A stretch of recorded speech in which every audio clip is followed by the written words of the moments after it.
time we were all together, you guys had made your way through the forests,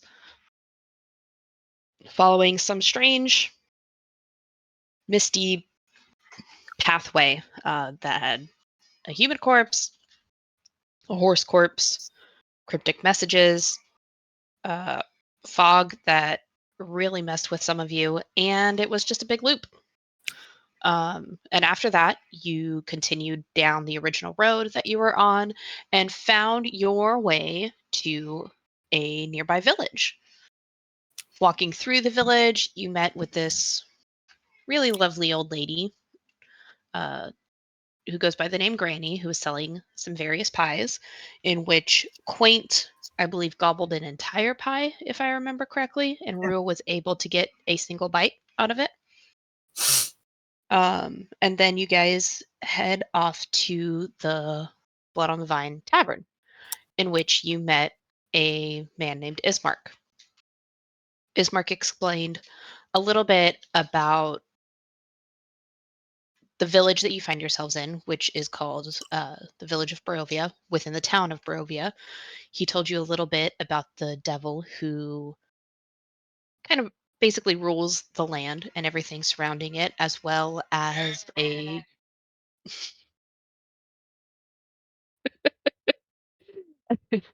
as, as well as an uprising that some of the citizens had participated in against the devil, in which he came back after 90 days, sent some of his people to the town, and there was a huge fight and a lot of lives lost. Some of the lives, he also doesn't want people on the couch. Um, are you okay? All right. Uh, some of the lives are, while they're lost in the main sense of the word, there are some zombies still left over in some of the houses that the townsfolk had barred in. You guys had fought one of the houses full of zombies, and you are making your way to the mansion. And I believe you had decided to clear out some of the other houses on your way. And that be where you guys are.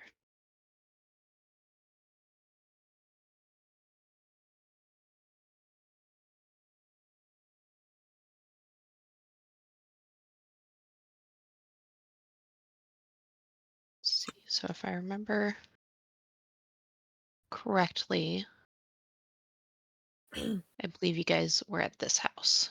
Yes. Yep. And had just cleared that house up. And everybody discovered the bloodlust.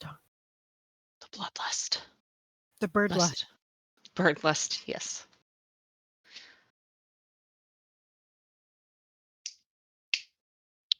And that is where we will pick up. You guys had just fought the zombies. You were standing outside of the house, pondering whether do we go directly to the mansion, or should we clear out the rest of the houses, or just clear out the houses on the way to the mansion? Can I ask, what was the guy's name again that we met? Ismark. Ismark. I think there was like a collective agreement that we were gonna follow the bird and go down the list. Always follow the bird. Yep.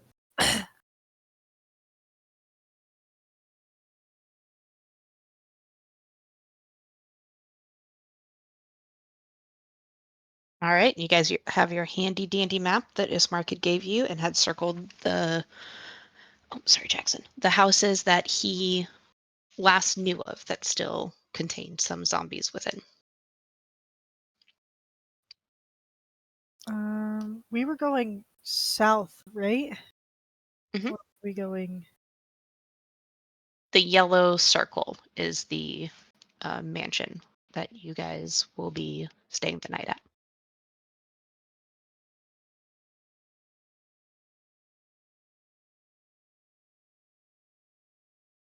So we can go kill this house first. Because it's only 2 houses down. If nobody has any objections. Which one? I didn't see which one you were pointing out. The one that's literally directly left of the one that we were at before. No, up left. That one. That's opposite of the mansion. Yeah, but it's still only 2 houses down. Still opposite of the way we need to go. What time is it? I'll say it's about 3:30 in the afternoon. Oh, we have time.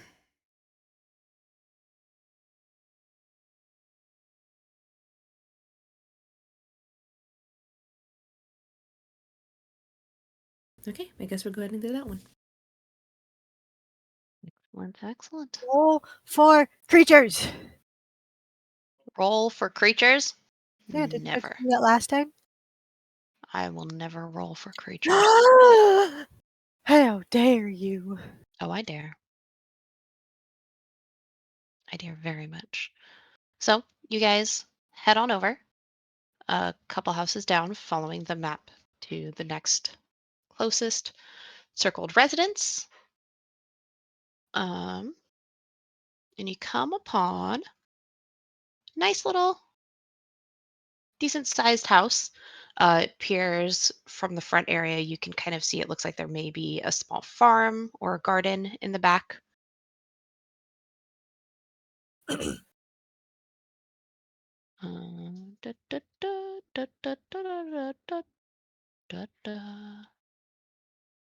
Let me get this.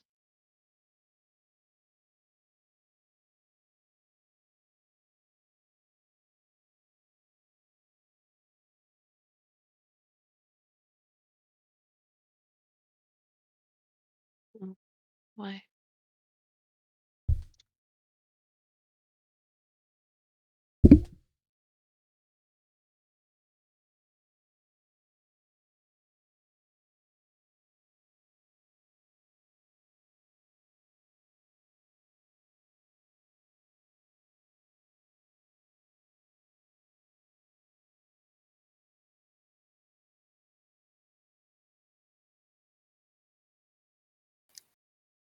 Right, so you guys come up to the front of Z house. Why?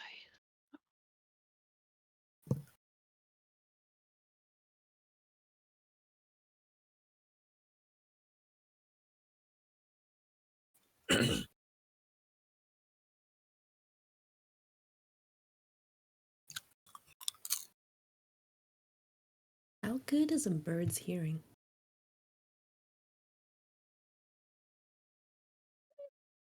That's a good question.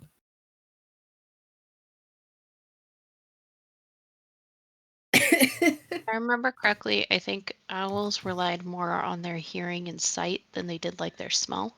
Yeah. Yeah. But I don't know how good a bird's hearing it. Like I don't know if I'd be able to like hear possible however many things are inside the house, especially if they're not moving or breathing. If that was your question. Yeah. Wasn't the whole thing owls can't smell? Yeah. Yeah. So I would just base it off of your specific perception, because even though maybe they can hear very well, maybe you can't, or maybe they can't hear very well, maybe you can. It's all individualistic.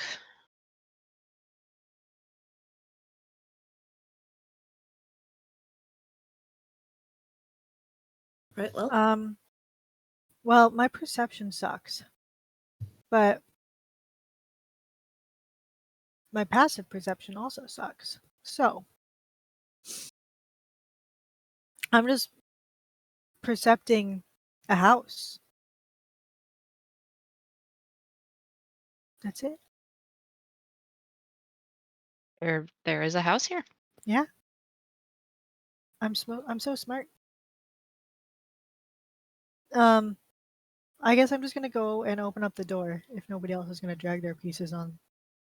Oh, right. I was looking at the thing and I'm like, where do I how do I put my piece on here? Sorry, I was arranging things on the recording. I'm gonna hold an Eldritch Blast. If I see a zombie, I'm smashing it. All right. I assume that means smashing it with the Eldritch Blast, correct? Not. Yeah. You're gonna smash. Okay. I'm gonna smash.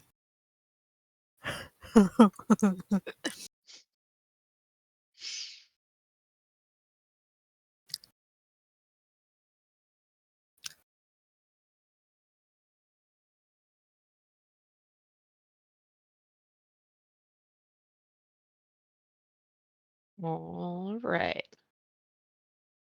So I see Rua, is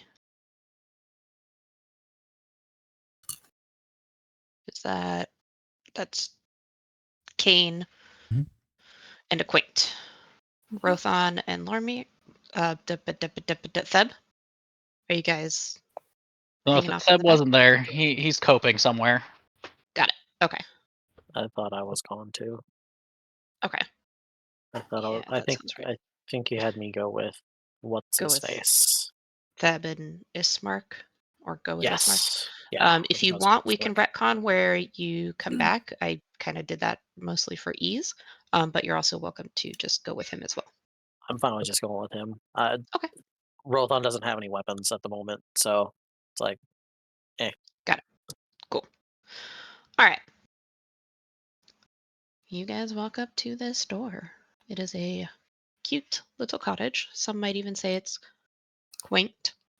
oh, Ah! Oh dear God. And approach the front door. I guess Are Quaint there, is. What was that? are there windows? There are windows across from the walls. Sorry, couldn't help it. Can I peek in? Yeah. So peeking in through the window, you see a fairly nice front room. Has some chairs facing a fireplace, a table, a small kitchen area, almost like a little bar. But it seems to be uninhabited. But there is a door on the far side wall. Okay. I open the door. Door opens easily. It is unlocked. Okay, and then I walk inside and then tell the others that they can open those doors. While I sit at this chair. I think that's a chair. While I sit at the chair. I had my fair share of doors eating my hand. Somebody else can, But this was your idea. Why aren't you searching the doors? Why are you questioning me? My Why wouldn't hands are I? currently glowing, so Oh, fine. Oh, whatever. Where is there a door here? Right here. I'll move over to that door and like crack it open and listen All right. for anything inside. Roll a perception check for me. No, I'm not good at those. Well, Oh, we're listening for sounds. Oh yeah. You are able to hear the shuffling and moving of feet. One set seems to be coming from somewhere down the hall to your left. Another set seems to be coming, it's very muffled, but somewhere through this doorway here, Okay. which actually that one does not have a door. That just opens into here. So you would actually be able to hear that it's coming from the doorway over here that is closed. Okay. I'll push the door the rest of the way open and I'll peek down the hallway. All right. You peek down the hallway. The hallway leads to, you see a single door all the way down at the end of the hallway, but it does look like the hallway curves off to the right. Is it dark in here? Is there light? It's still light, right? There's still light. There are no lights currently on in the house, so it's a little bit more on the dim side, but there is enough light that you can see. There's windows and ambient light and all that stuff. Well, I'll explain where I hear. There seems to be one down the hallway and one in this room across the way. The doors, and I'll like take my spear and poke the door across the way, and just to make sure it's not a mimic. No. The door over here. No, this one right here. Oh, so that one is an open doorway. Oh, So there's no actual door there. So the doorway itself opens up into a kitchen. Okay. There you go, Quaint. No mimics in the house. Okay. I'll move over The here. closed door I was talking about was over Gotcha. here. I'll sneak away, quietly move through the hallway. All right. Whichever I don't this door, right? That door has the sounds behind it. The sounds do sound like they're coming from over here. Yes. Sorry. I go over and phase through the wall. Hell yeah. Is it a push in door or a pull out door? Push in. I go over and I slam the door open. Oh, bam! You slam open the door and you find yourself a shuffling, groaning, moaning zombie. The thing's 10 times larger than me, Shauna. I'm scared. Well, I don't know what to tell you about that. Not really scared. That's a joke. But I will have you guys roll initiative. Einai Taev. Yes.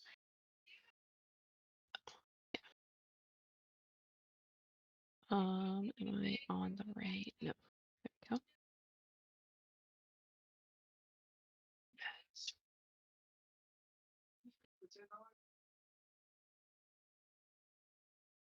Oops. I was gonna call you Kane, but I realized it was me who wasn't in the initiative order.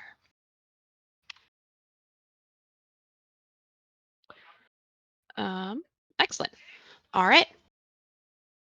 Zombie, after hearing the bang of Quaint opening the door, slowly turns his head, without really turning his body. And we start with Kane. Hearing the door bang open and looking around the corner, as Quaint goes running past me into the back room, I will just shoot over her head an Eldritch Blast. All right. Oh, Go everybody take ahead. an Eldritch Blast. Hmm? Everybody's an Eldritch Blaster. It goes pew. Yeah, that's gonna hit it for sure. For 1 point of damage. Nice. All right. Wow.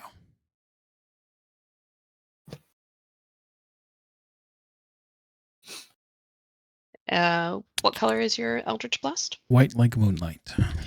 All right.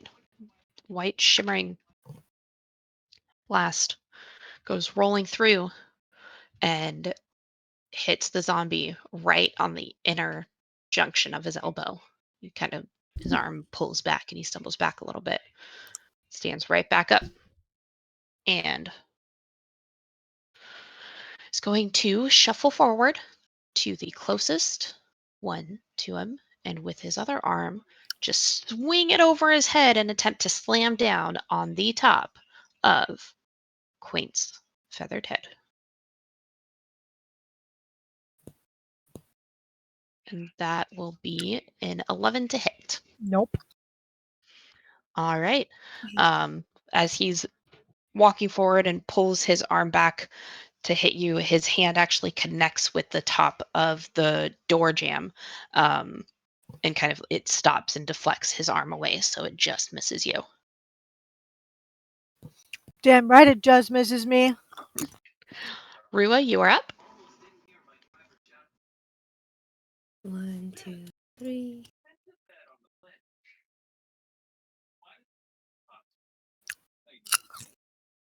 And then. Pew! Wait, is this a window? Mhm. And this is the wall? To the Mhm. windows. To the wall. I'm sure you know where the sweat is currently. I hope it don't go there. Zombie sweat. Oh my god, really? You got very distracted by the sun shining through the window, and thought you were about to miss, but it hits the zombie right in the kneecap. Oh, cool. It gets sent flying into the wall then.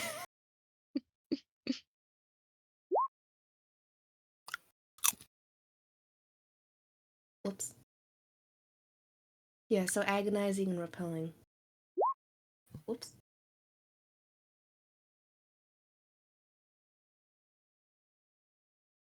Agonizing. Yeah, that should already be added into your damage. You're good. Steve. If I push it 10 feet into the wall, what happens? It just hits the wall. Okay. So many Eldritch Blasts. Oh, sorry. I was clicking it. I thought it was just going to open it up right there.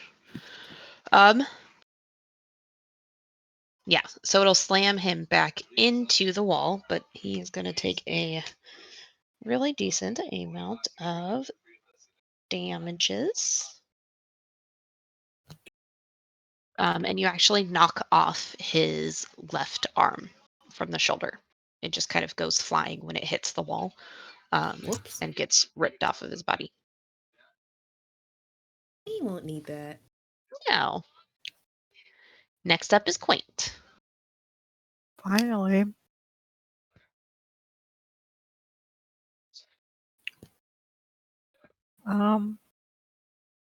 Everybody's within 5 feet of me, aren't they? Yes.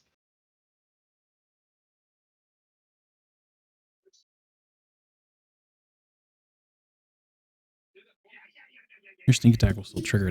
We have to be 5 feet of your enemy. Fucking ant. I keep forgetting how to. That one, right? That's damage. Roll your Nope. attack first. That one. There you go. I keep forgetting which one to click on. As he's staggering after hitting the wall and his arm falls off, Quaint comes flying in with her rapier and pokes it right into his soft, decaying belly. With my 1 damage for sneak attack. Okay. And then, That still works. And the rapier catches along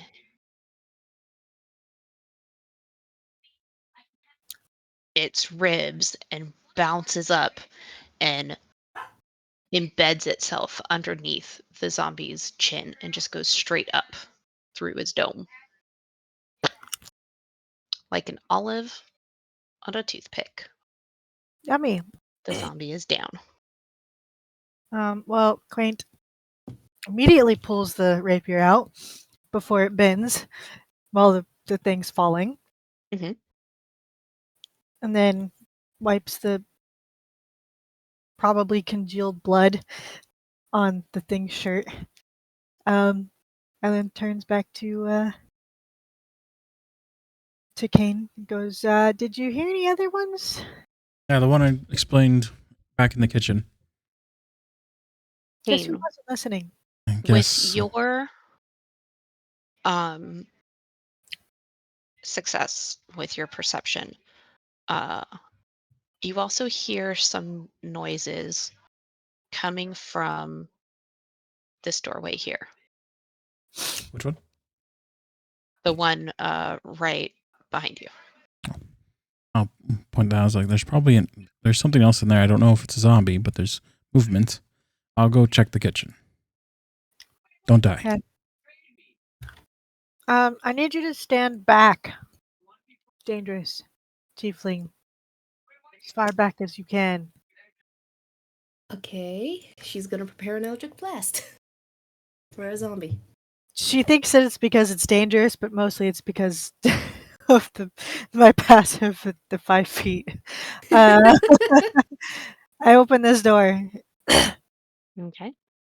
You open up the door, and it opens up into a small bedroom. And there is a small figure huddled underneath the covers on the bed. Blast it. Small being relative, they're probably about your size, Queen. Hello? Blast it. Hello?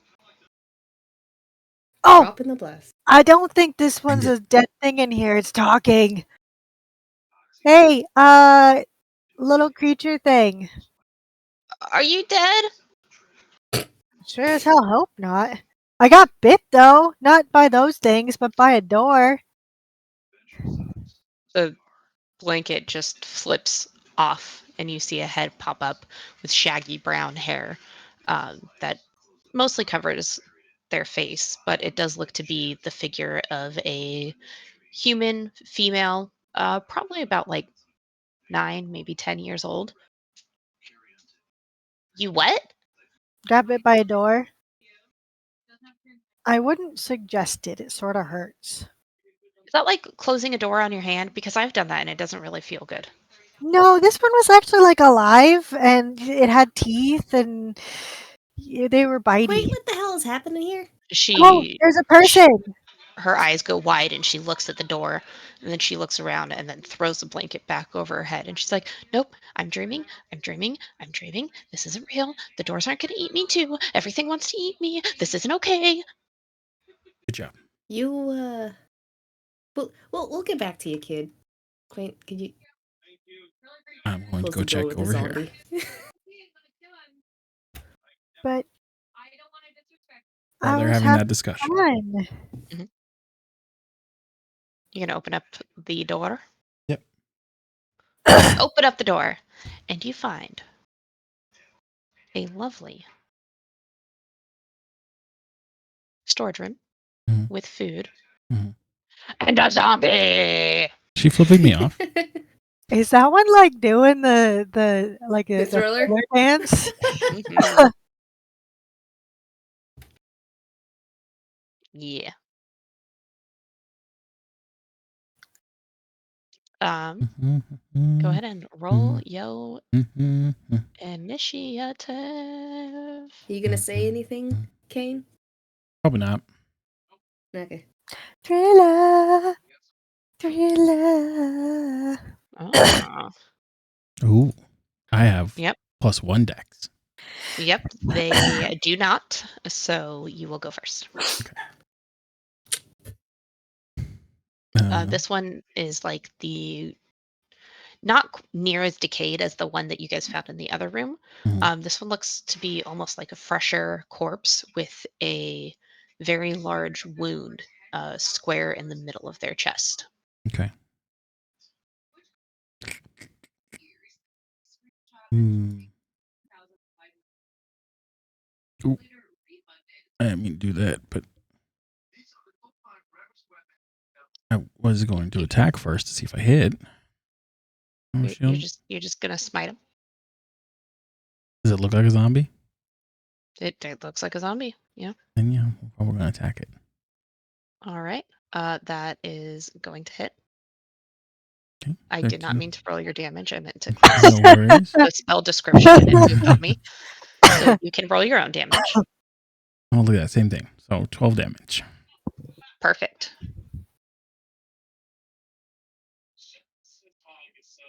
Mm-hmm. Uh, Well. Oh, well. If you'll let me, I would also like to Hexblade curse it. Yeah, It's a bonus why not? action, right? Yeah, Well, your bonus action. Wrathful Smite was a bonus action as well. Oh, right, that's a spell. Also, so next time you hit with so yeah, bonus action. Oh, so that's multiple actions. Never mind. Good to go. But are you slashing? Are you poking her? Stabbing, piercing. Stabbing? Cool. You poke her with your pokey stick. Mm-hmm. You hit just below, or actually just right on where the wound is, and you're kind of surprised initially. You don't feel the resistance that you expect to feel. It kind of slides straight in before you meet resistance. But at that point, you hit something, and her left leg just goes limp. She's still moving around, but it's just now it's just being dragged and she's shuffling around. Okay. But it doesn't stop her from trying to eat your brains. Mm-hmm. And she's going to attempt to go up and slam you down on the ground. But she's a zombie and she's not that smart, so she doesn't realize that there is a spear stuck inside of her body and she goes nowhere. She's just flailing her arms menacingly at you. Menacingly. Mhm. Okay. And it's your turn. Well, with my spear stuck in her face, I'm just gonna blast her with magic missile. It's 1, 2, 3. Excellent. You smack her down with the magic Blank missile. range. See, when you say smack her down, all I imagine is Kane just smacking her with his hands and magic missile just from his hands across her face. I mean, you know, um, the hair on the right side of her head just singes off, and clumps of it start falling down, and she gets an impact on her left shoulder. So it's kind of like a. She is still standing though, Damn. in which she's actually going to attempt to grab the spear, pull herself forward on it, and hit you again. Okay. That this time it will be a 17 to hit. That'll hit. I'll shield. All right. Which, unfortunately, is not my free spell for the day, but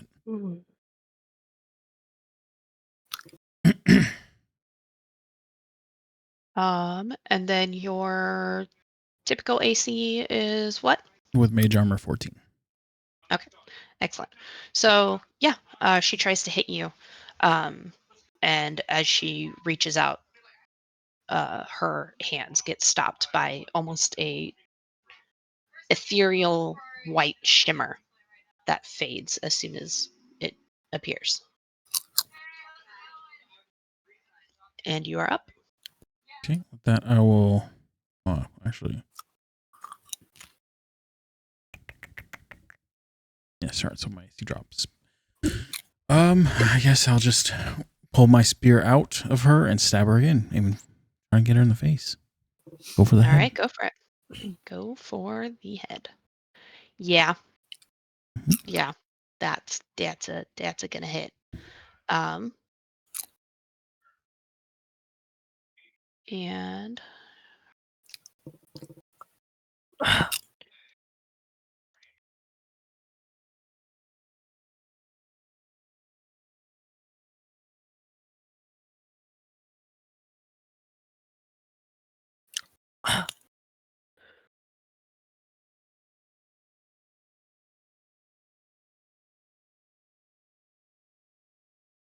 yep, and she goes down.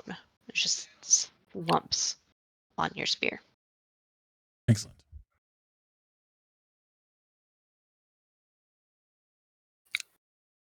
Just draw my spear out and take a step back as the body falls.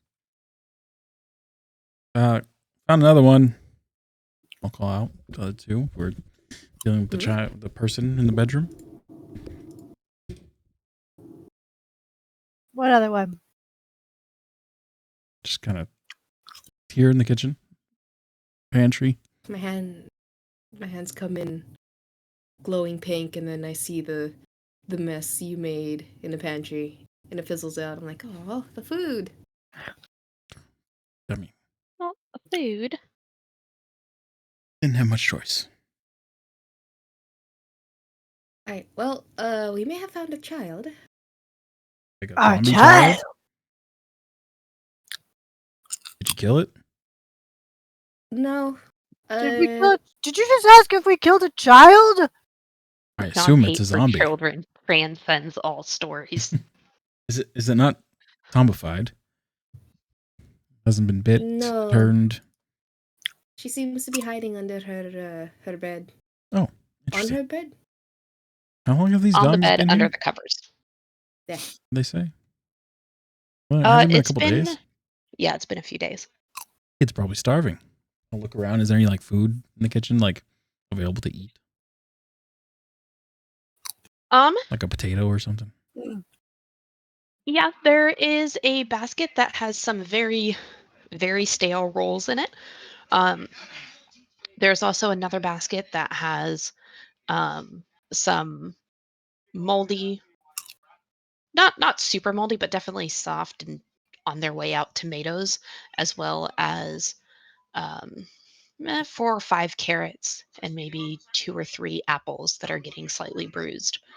I'll take whatever looks edible and see if I can get like maybe a cup of water from maybe like barrel or something. Yeah, I'm there is a taking- water. What are they called? I guess it's just a barrel with a dipper. Imagine something like that. Yeah. Yeah. Grab that and go down the hallway to where Rua said the kid was. Okay. As you go down the hallway, you just hear like everything wants to eat me. It all wants to eat me. It's all gonna eat me. Quain, are you threatening to eat that child? It's gonna eat me. It's gonna eat me. I The zombies, wasn't. I just the said doors. it's The doors now. are eating You told her things. your door story. She's a child, Quaint. I'm a child. You're a what? Doesn't surprise me. I'll go in and hand the kid, here's some real food and water. You're gonna Not- eat me too. Oh no. Oh no. What? No. The monsters are gone. You're okay. I'll put the food and the water on the desk. It's been a while. Imagine you're Here's that. probably hungry. Stops rocking and you just see a hand dart out and just kind of go to grab something, knocks down some of the food, but grabs an apple and it just slides back in the blanket and you just hear like Right. He's a really loud eater. Mhm. I say this out loud. As if I didn't just gobble down an entire meat pie by myself. When you say that, the sound gets dramatically louder. I like this child. Like they are literally, as they're eating, going nom nom nom nom. Child, Again, I like this child. how many was your family all living here? The nomming stops. And the blanket slowly gets pulled down and her head pops out. I don't know. It's been a while. When they attacked, some came in. Papa locked one in their bedroom. That must have been the one that you guys got. It was kind of loud in there. And then my sister got hit. And we thought she was dead, and then she wasn't. So Papa locked her in the storage room. And then we were doing okay in here, but then we heard movement outside. And Mama hadn't come back in, so Papa told me to go in my room, And wait. I was 2 moons ago. I'll move over to the window and open it up, and like as I watch Rua walk by, as kid was explaining this, I'll shout out to her. There's probably some more in the back. Be careful. Gotcha. Well, Holding another blast. we're going to finish getting rid of the monsters for you, and then we'll. Do you have any idea where your father is? He went outside to deal with what was out there. Right. Okay. Well, we'll probably take you. Where was the place we were before the inn?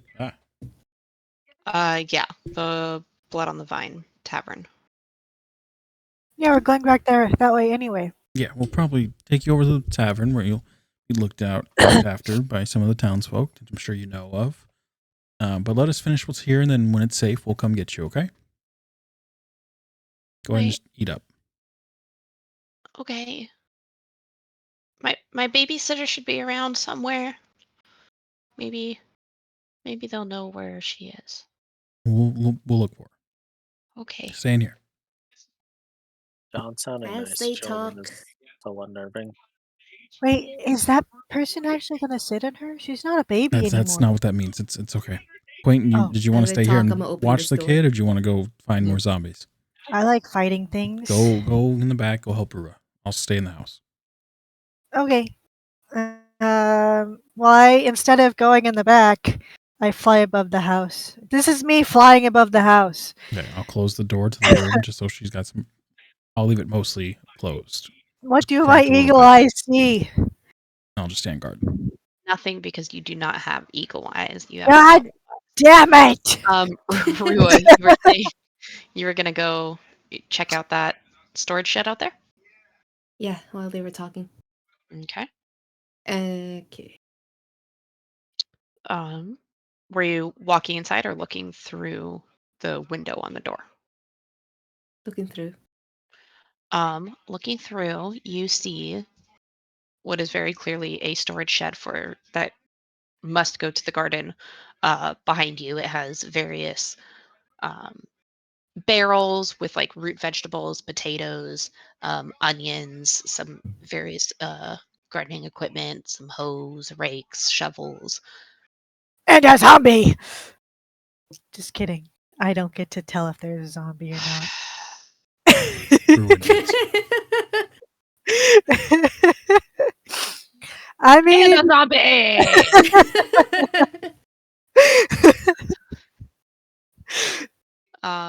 Zombie is shuffling around. This one looks like the not long dead corpse of a middle-aged burly man. Ah, shucks. Okay. What I would do is on the side, slowly open the door. Mhm. And then take a couple of feet back. Mhm. And then fire. All right. So you're trying to sneakily open the door without it noticing? Yep. Roll a stealth check. we don't care about your stealth. What is with my rolls today? We were That's just fine. talking about this earlier.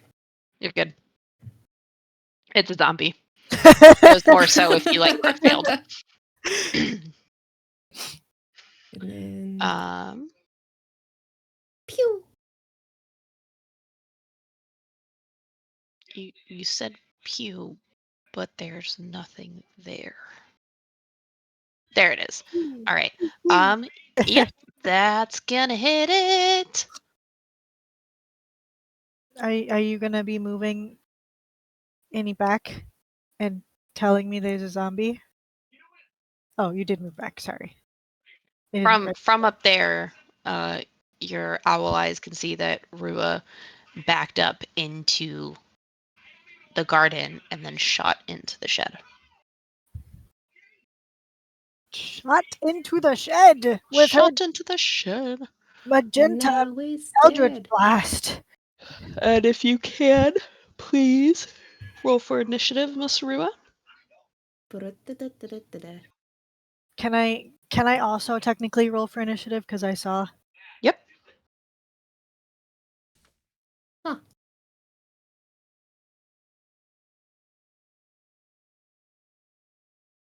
Fuck the terrible rolling. I feel you. All right, so we'll count that first attack since it had no idea you were there as a surprise attack. So you will get chance to do something else as the arrow shoots forth, hits the zombie, and it like starts turning towards you. You have just enough time to do something else. Hi, I'm a one-trick pony.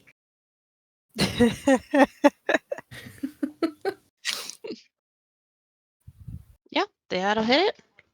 Pretty darn good, if I do say so myself. And then what color was your Eldritch Blast? Magenta pink. Magenta pink. Huge burst of magenta light just comes shining out of the doorway and windows of this shed. Very slowly, with fizzling magenta sparks, it starts to shamble towards Rua. Hi.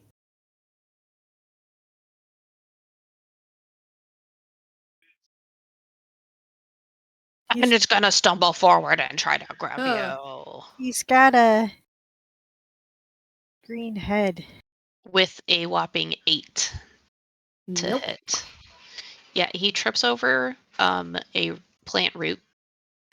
Tripped over the cabbages. The cabbages. Not the cabbages! And is now on the ground in front of Rua. And Quaint, you are up. Well, since you put it so nicely that way, I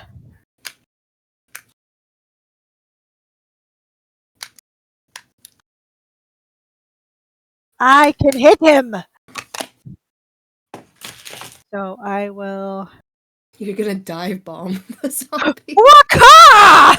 Oh my god. I will do the hit. Yeah, you do the hit. I will do the damage. You do the damage. You do all the damage. And he becomes one with the cabbages. Oh, Yummy. That's some good fertilizer. ugh. Poor cabbages. What are you doing, boyfriend? Huh? I did not know that Quaint and the zombie had a thing. I Well. know, right? It is what it is. Zombowel. Zambao. Zombow.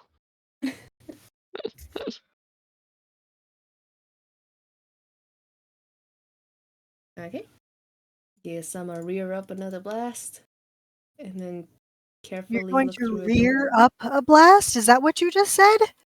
Yup. You hear sounds coming from inside. There are no windows on this one, though. Boop, boop, boop, boop, boop. Hey, Quake, do you want to open that door?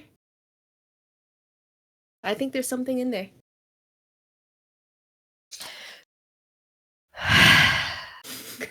I know you love doors. You walked right up to the door, correct? Yeah.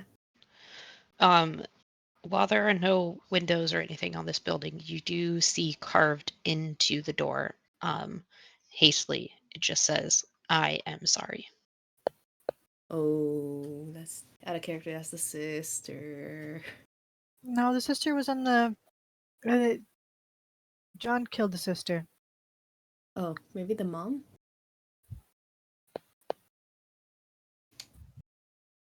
Either way, they're dead.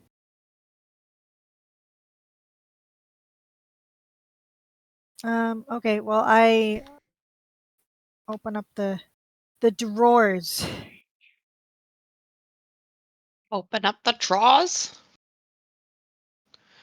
Inside, you can tell that this is an outhouse. There is a latrine sitting there. There is some sort of wash paper. And there is a zombie. It's never going to get old. Why am I not surprised? Can- Pew! No. this. I'm not going to do that. I'm going to do this. Wow, tiny, tiny. Doop. Doop. Doop. Wow. Wow. All right. As you open the door, this one is an outward opening door. The zombie just happened to be pushing up against it and makes a reach to try to grab you, Quaint. That is a 14 to hit, No.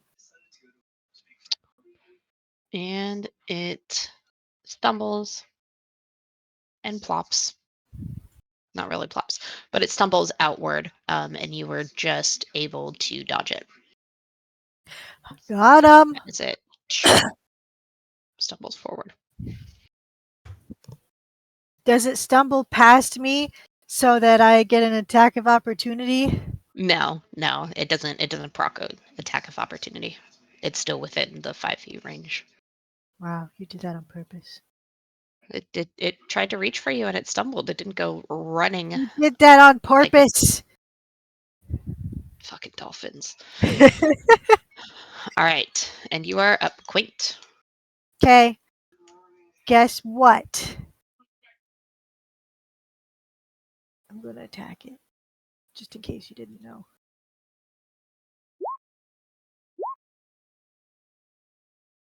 I'm assuming 8 hits, but if it doesn't hit, then you can just get rid of the damage. Yep. The 8 just misses. God damn. This was stronger than the last one, guys. The last one you hit because you got a 9. That's true. Yeah. But I don't know that. So I mean, you don't know that, no. But you had readied your rapier, get ready to attack it. As it stumbled out at you, you slash at it, and it's kind of like, that high five when both parties whiff it and they just go right past each other. Yep. And Riwa, you are up. And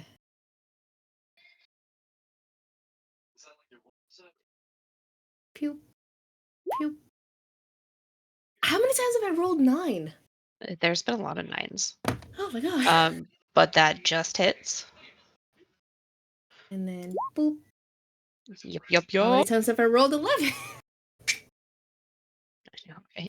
And then I'm gonna send her 10 feet back. Okay. Does that Which- proc an attack of opportunity?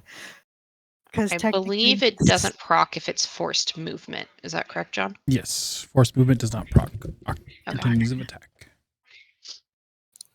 Right. Tried. But she goes flying back 10 feet.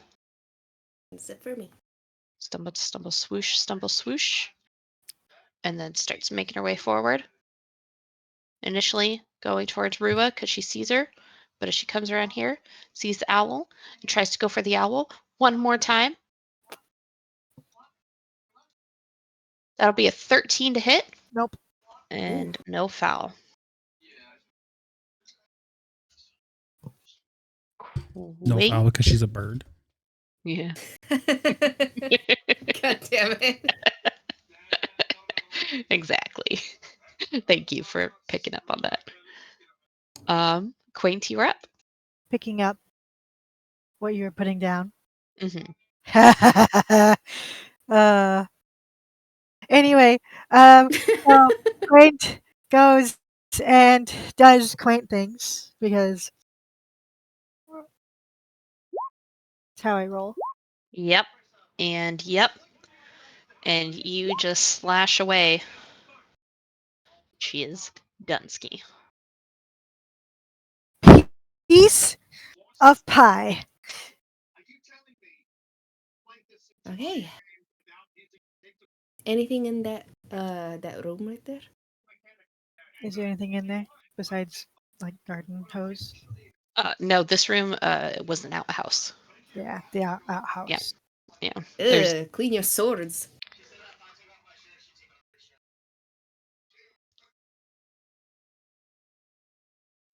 but you see no further buildings within this area. I'm guessing he left the window open. Someone put my head in.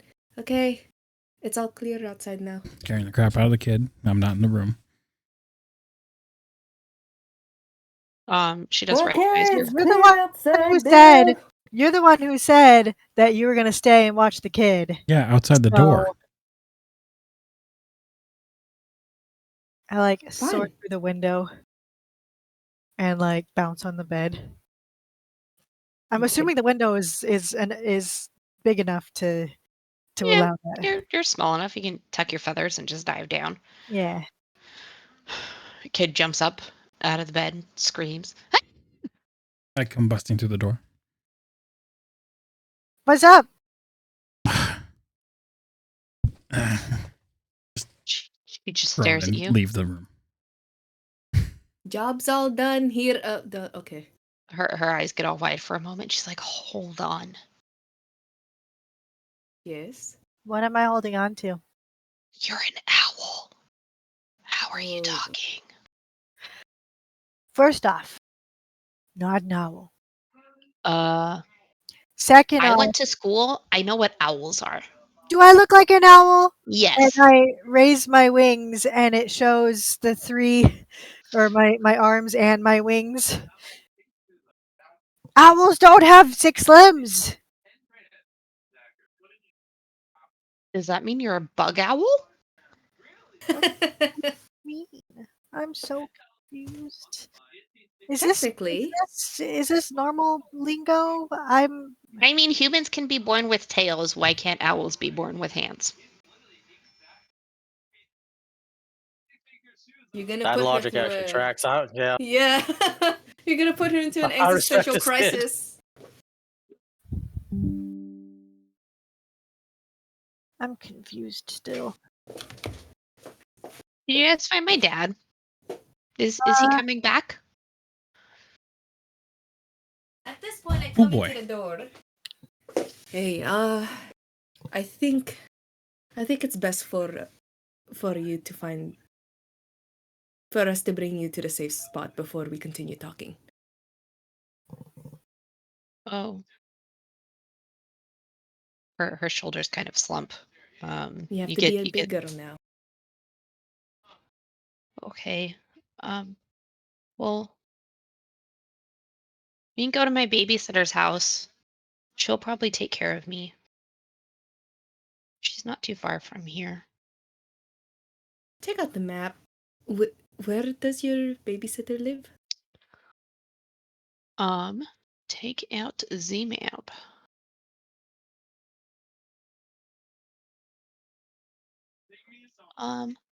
My babysitter is right here. She points to house on the map. I mean, she should be home. Or if not, her mom's probably home. Mary's weird, but she's nice. Look up at Quaint and Kane. I suppose that's. I Go wonder ahead. if Lancelot's there. Isn't that the Maybe dog? bring. Dun, Yeah. Dun dun. The fucking dolphin.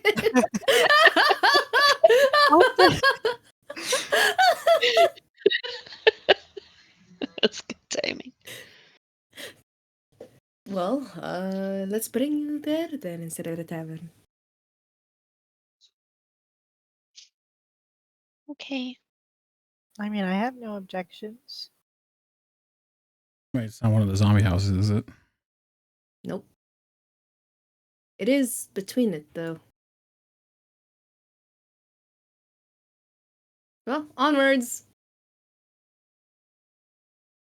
Pack up your stuff, little Upwards one. and downwards. So this entire exchange between the two houses has probably taken about, say, 20 to 25 minutes in eliminating all of the zombies, talking to the girl and everything. Within this time, Zeb, what would you be up to? His coping mechanism at this point is just mumbling to himself. Bless Blessings. you. Sorry. Bless you. I'm not sure exactly what he'd be doing if he Okay. were to just follow whoever is just going someplace that is not full of zombies, or if he would have just stayed at the fucking tavern. Okay. Ismark would have been heading to the mansion, and I believe Rothon was going with him to go talk to Ismark's sister. I mean, it makes sense to follow them then, because they were obviously not going to zombies. So you guys go with Ismark toward the mansion. He's kind of just chatting with you guys. So, where are you guys from?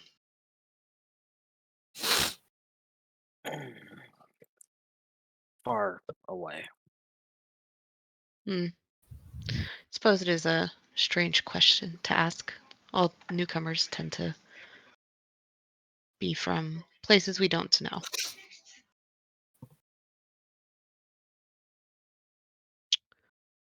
So, how have you been finding your stay in Barovia so far?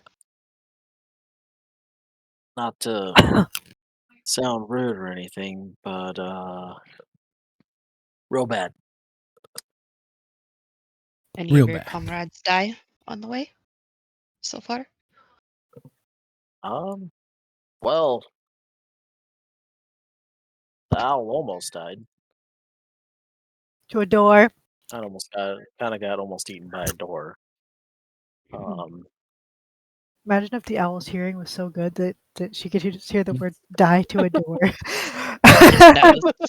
Just instinctively knows. You hear a Son of a screech. bitch. Doors. No. Other than that, not. We kind of got lucky in that crazy house. House. Yeah. house? So, well, we kind of had to run from some fog, and we ran into a house that was along. It was along the main road, wasn't it? Mm-hmm. It was near the main road, and the house kind of then got surrounded by some weird, gross flesh tentacles, and we couldn't leave. Hmm. It was. Let me Interesting. look at the name. Hmm. Gustav and Elizabeth Durst. Wait, that house is real? Oh yeah, very real. Huh. Always thought that was just a story our parents told us to keep us from wandering No, too far from the town. but yeah. Interesting.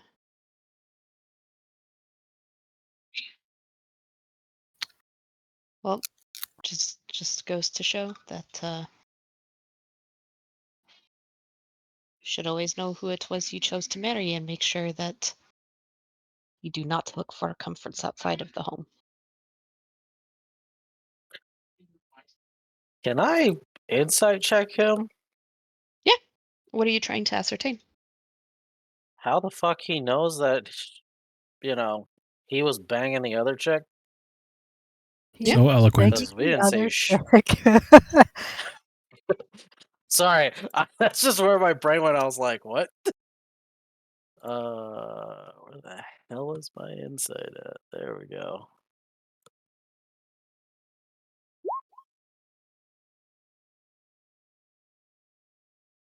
Because we didn't say nothing about that. As you kind of look at him, trying to kind of gauge, he catches your eye and looks at you. He's like, "Don't- have you never heard the story?" No. What about we're new to this place? Don't you understand, old man? Like, no, obviously. Oh, well, it was a story that we were always told growing up. Um, don't remember exactly how it goes, but paraphrasing, um, the Dursts were a well-off family, uh, born of old money. Both sides inherited great fortunes, and as those who have, excess money often do, get bored with the way that their lives are, and it had caused them to look into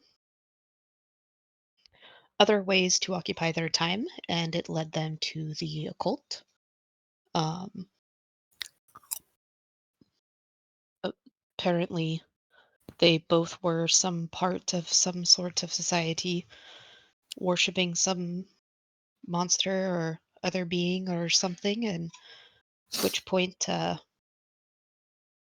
the Mr. Durst, Gustav, had ended up having an affair with their nanny and nursemaid, who had been with the family for years, and they had an illegitimate baby, and that had sent Miss Durst off into an even deeper spiral of madness, in which she thought she could harness the powers for herself and utilized this bastard born baby as the catalyst for holding the monster to this realm.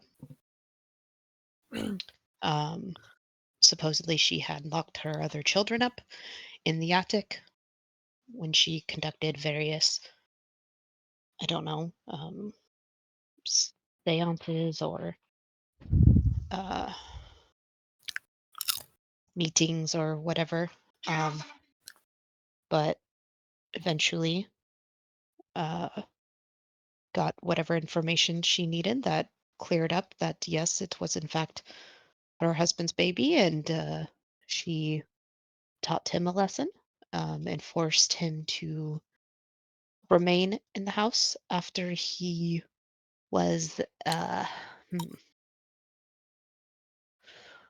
what was it,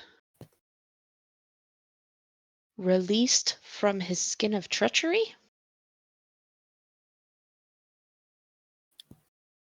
Basically, she flayed him and then bound his soul to the house as well. But yes, we were always told that the house would pop up on some road if we ever tried to leave. It was I always thought it was just a story, Stay close to home, be honest, truthful, and happy with what you got. That sort of thing. Rothon is gonna look at him in complete and Oh. utter confusion and disbelief as to how disturbingly accurate this so-called more or less a folktale sort Mhm. of thing, right? Yep. Is like detailed. Like most folk tales are kind of vague. That's like to the letter, Uh-huh. basically exactly what. And he's just telling him this, like that's to the letter what happened. I mean, it was told much more eloquently by my parents, and it had like undertones of a rhyming scheme that went through it, and but yeah, I mean, Uh, how did this come to be a thing that everyone knew about, and it wasn't still in disturbing detail? Because that was. Didn't they say it was supposed to be like a long ass time ago? That was a story that parents told me, and my mama said her mom had told her, and her mom had told her, and just kind of got passed down from the generations. Do you remember how long ago this supposedly happened? I don't remember if we were ever asked when it happened. I if I remember correctly, I think you guys had found stuff that dated back. For a few hundred years. Yeah, yeah. That is. Yeah, I don't know how that stayed that accurate for that long. I mean, I assume it just those tales like beware Baba Lysaga in the woods, and when Madame Eva speaks, your fortunes are told whether you like them or not. Just you know. Okay. Just kind of looks over at them. He's increased the loudness of his mumblings. Very more frantic. Is your friend okay? He's just kind of whisper. He's a druid, so this, all this, and the craziness that's going on, and the destruction of nature, I think, is kind of Wait, he's a druid? it's kind of messing with him. Don't you see the druid braid? At least Interesting. at least he said he's a druid. But the only druids I've seen around here are wild federal things, but maybe he could be going Have down you that seen route. him? He's fairly clean. He- He's a candle maker.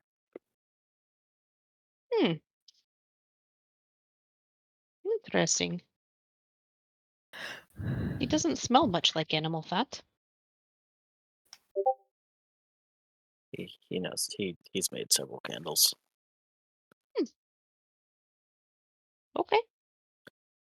Just kind of while we're walking after this conversation, just I'll go over to them. Hey, You'll hear some of his mutterings. There's definitely the word bitch in there, Oh shit. and some other things you probably wouldn't think he would say. It's almost sing-songy. It's very weird. Seb, Is he okay? You just He just slapped the shit out of him. swear? Well, no, it's an old.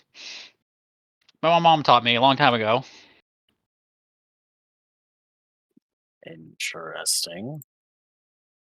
You clearly are not coping well with this, but I don't know who just goes out in the middle of nowhere, gets completely taken from a relatively nice trail along the coast or wherever it was that we were to go to just pick up some bees to go return home and raise them and have a nice time. This is not.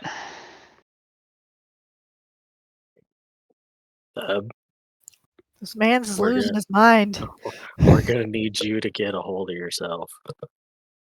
If you want to get your bees home, if we can find any, you'll need to be strong for them.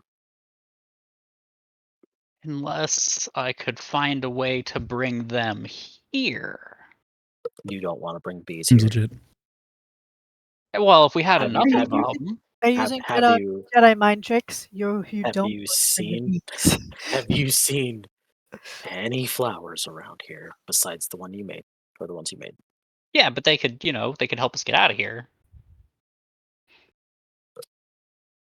Maybe. How big of bees are you talking? Well, just, normal bees.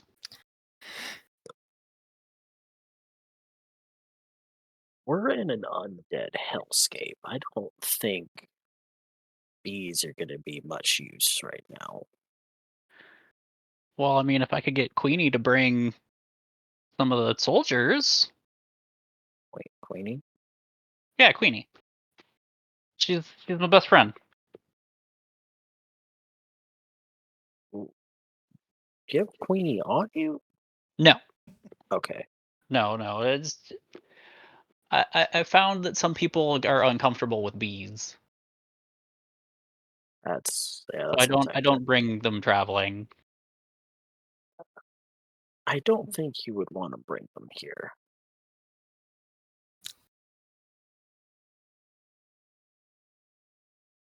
But you need to pull it together if you want to get back to them, right? It's an adjustment.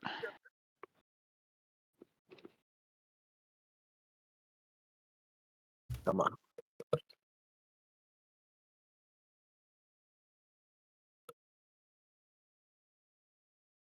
He'll continue to go Keep along. following. Just not. He's trying.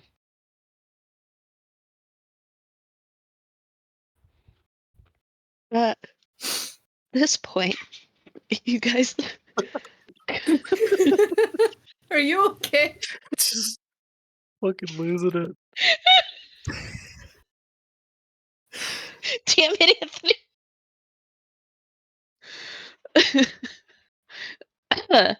at this point, you guys have walked through a good chunk of the city, and you come to a wearing looking mansion that's squatting behind a rusting iron fence.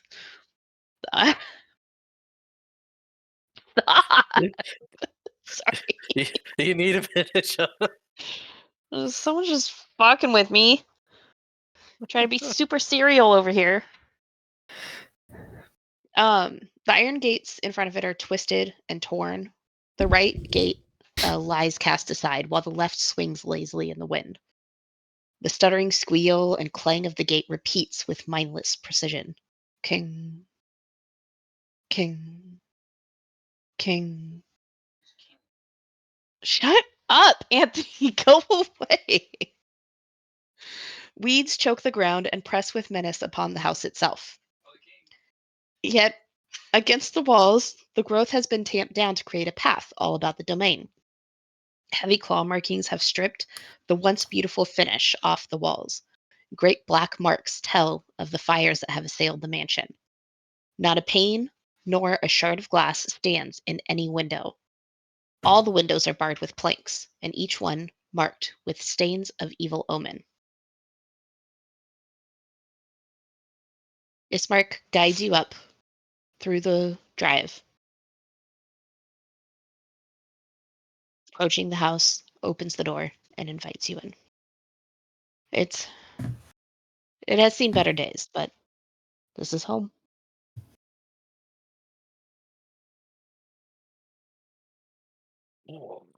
I just do a quick check around to see that there's either A, nobody or anything following us, and B, no weird surprise, just flesh tentacles off in the distance. So the last time we went into a mansion, that's what happened. Yeah, go ahead and roll a perception. Everything seems on the up and up. The house itself is definitely pretty tore up and speaks of tragedy and battles and whatnot, but there's no sign of flesh tentacles. Um, It's kind of usher that in.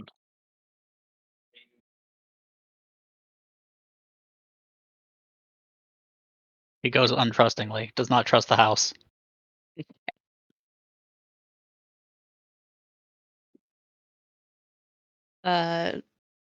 you enter in, and the interior of the mansion is well furnished, yet the fixtures show signs of great wear.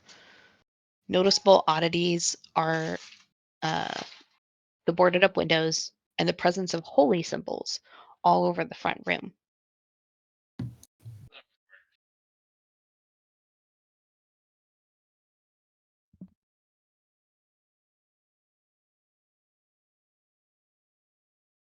You said holy symbols and what else? Holy symbols plus the boarded up windows. Okay. You do see there is a large open doorway. No doors inside of it, just, like movement into the other room. And you see body of an elderly man on the floor, lying in a simple wooden coffin surrounded by wilting flowers, and you smell a faint odor of decay.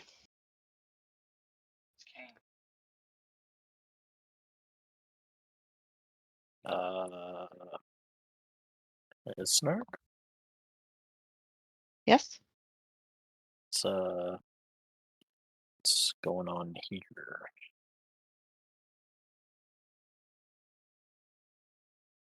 Is the Burgomaster. My father. Oh. He was killed but a few days ago.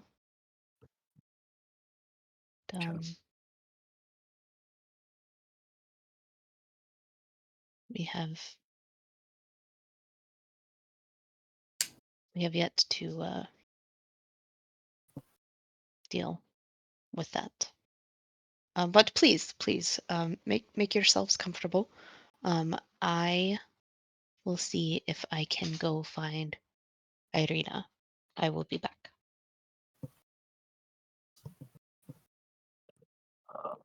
Seb's a badger again and has gone outside. Begun digging holes. Theb. He it's fine. He can dig in the yard all he wants. It's not like it's Do you need help the digging standards. a grave for your father? He did Give it me a few before. moments. Let me talk to Irina first, and we will figure out what the plan is. Okay. At which point? Oh, go ahead. I was gonna say, as Theb's outside and as he walks away, Rothon will go over to the body and just speaking in. Oh, he doesn't even know Elven. We'll just speak in Celestial and just kind of say a quick prayer to the Raven Queen for the father, and then just go and sit down.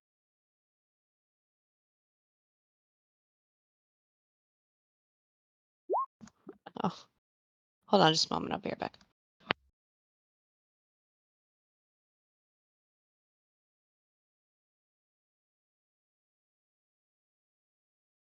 And the Burgermeister is gone.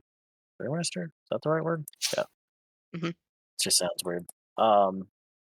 Once they're gone, he'll go and just say a quick prayer to the Raven Queen and next to the father's body, and then go and sit Yeah. down. Okay. At which point we will go back to Kane and Rua and Quaint, along with Child.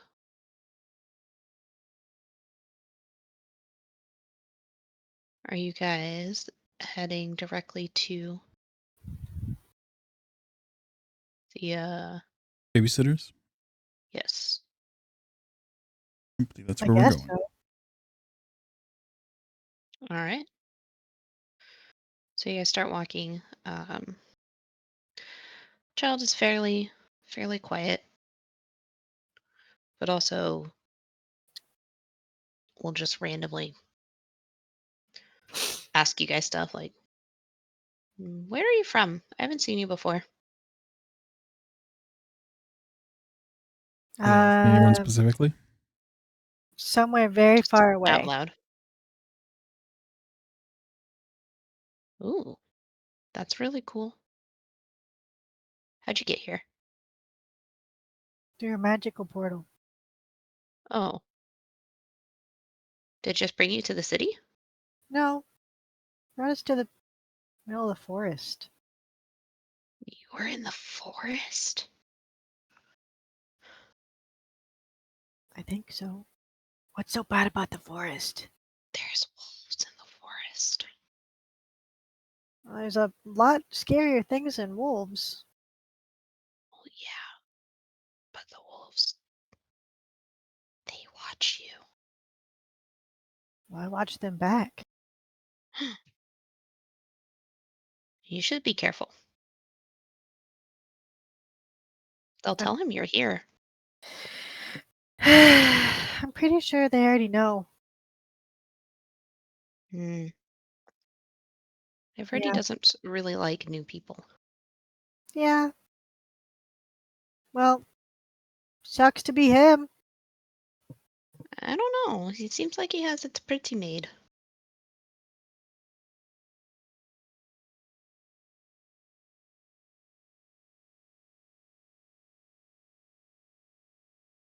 Did you see anything else in the forest?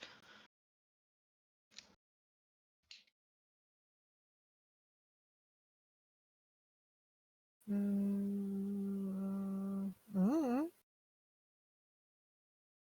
I heard Baba Lysaga lives in the forest. Baby who?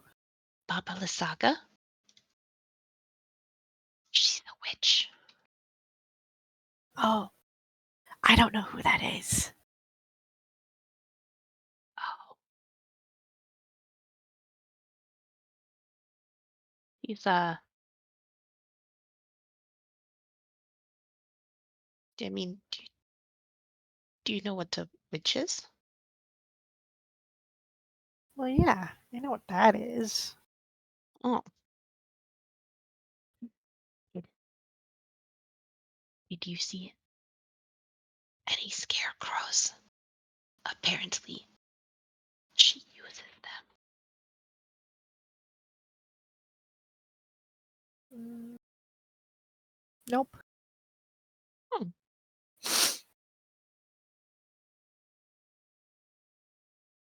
Okay.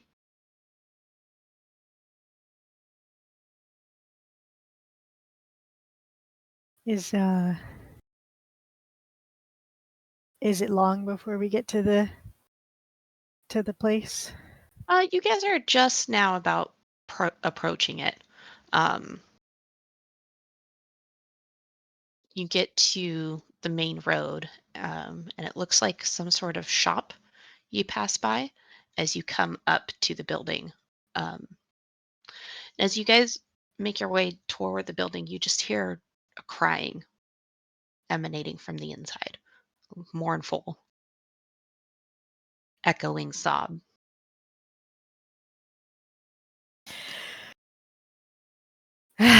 Under her breath, Quaint is gonna say, "I'm really getting sick of these people not knowing how to fend for themselves." They're just simple villagers, it would seem. Quaint. I said under her breath, and that means you can't hear. Oh. I didn't know you knew how to be quiet. Damn. My name's John.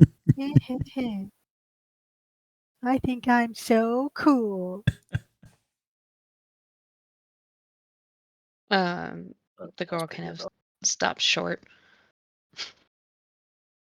Her eyes get all wide and she looks and she's like, oh no. I think that's Mary. Is And she she goes, quite contrary? Oh, she jeez. goes running into the house. No, child. I run after the kid. Okay. Then attempt to stop them before they get to the door. Okay. We'll do a contested dexterity check.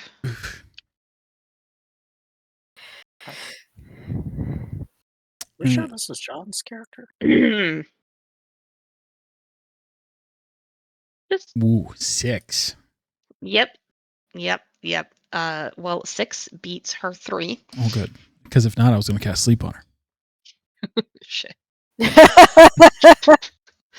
And you bonked. But you grab her right as she hits the second step, heading up towards the door. Kid, that's not a good sound. Please don't go into. She's crying. We will handle it. You need to stay out of this house right now. But Quaint, can you come get this? no, I have child? to see if they're okay. We will find out. Well, where's Gertruda? We will. I don't know who that is, but we'll figure it out. Just Gertruda? please stay outside the house. And can I look on the street, see if there's any villagers walking around? You don't see anybody. Damn it. How about no? We should take you to the tavern. No. Ugh.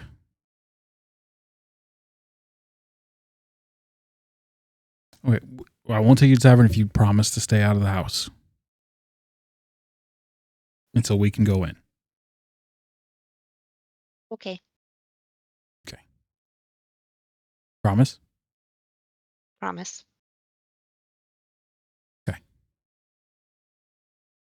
Quain, did you want to head inside? Do I want to head inside? You're the one who wants to kill zombies.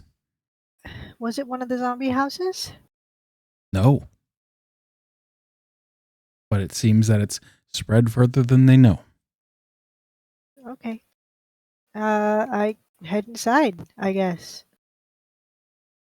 Rua, you stay here. Okay. Rua, stay here with the kid, and I'll follow in with Quain. After poking the door. So you back.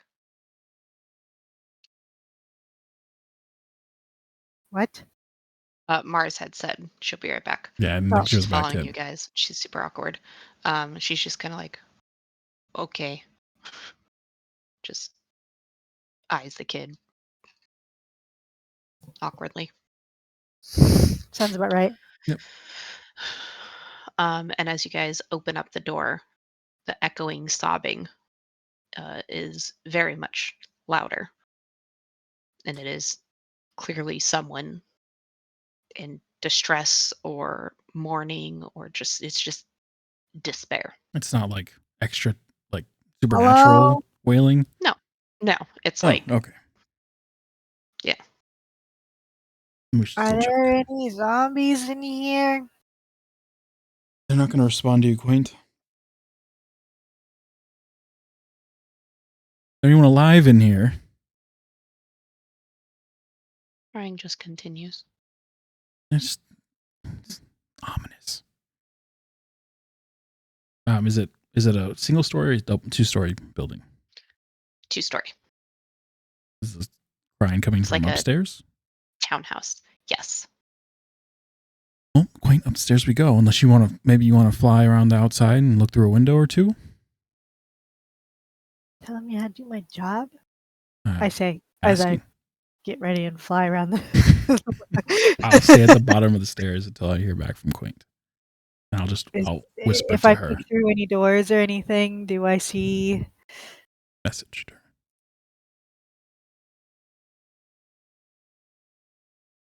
Are you just sorry? You're flying up and looking through the windows, or are you looking through the front door? I'm looking through the windows. Okay, As many windows Um, as I can through the house. but flying, correct? But flying. Yes, flying. my butt. Okay. Oh. Excellent. Tell her. You fly around and peek in through the windows, and eventually you come up to an upper window inside of a bedroom, and you see a woman sitting in the center of the floor, clutching a malformed doll, very lost in her sorrow. She doesn't acknowledge your presence, and at one point, she's sitting there crying with her head down, like holding onto this doll. And at one point, she flips her head up and lets out a mournful keening sound, and you recognize the face of the woman who came into the tavern and spoke to Ismark. So just because I am an ass, I knock on the window and then duck out of sight. She, Oh, there's no stopping or pause in her keening. I continue to knock louder. Send a message to Quaint. How's it going? Do you see the source of the crying? There is nothing. Is there a way to open the window from the outside? The window itself is kind of cracked open, which explains why you guys were able to hear it so clearly from the street. It's not open all the way, but it does look like you'll be able to just lift it up the rest of the way. I want to lift it up as quietly as possible. Am I going to have to sleight of hand that? Yes, ma'am. Does it matter? Yeah. You open it up quietly. And then She's flipped her head back down and is clutching this malformed burlap sack-ish doll. I want to fly over. Mhm. And I can stealth it too if you want. So I want to fly over and then sit on the bed with her and be like, "What you crying about?" She makes no movement to acknowledge your presence. But as she's crying, my daughter, Gertruda, my little girl is gone. Oh yeah, I heard about that. Where'd you see her last? Is she dead, or is she gone hidden? She went to the castle. Oh, that. Oh well, we need your help. As you can see, Quint has no But- social skills. My girl, Yeah. I don't know what fate befalls her. It's,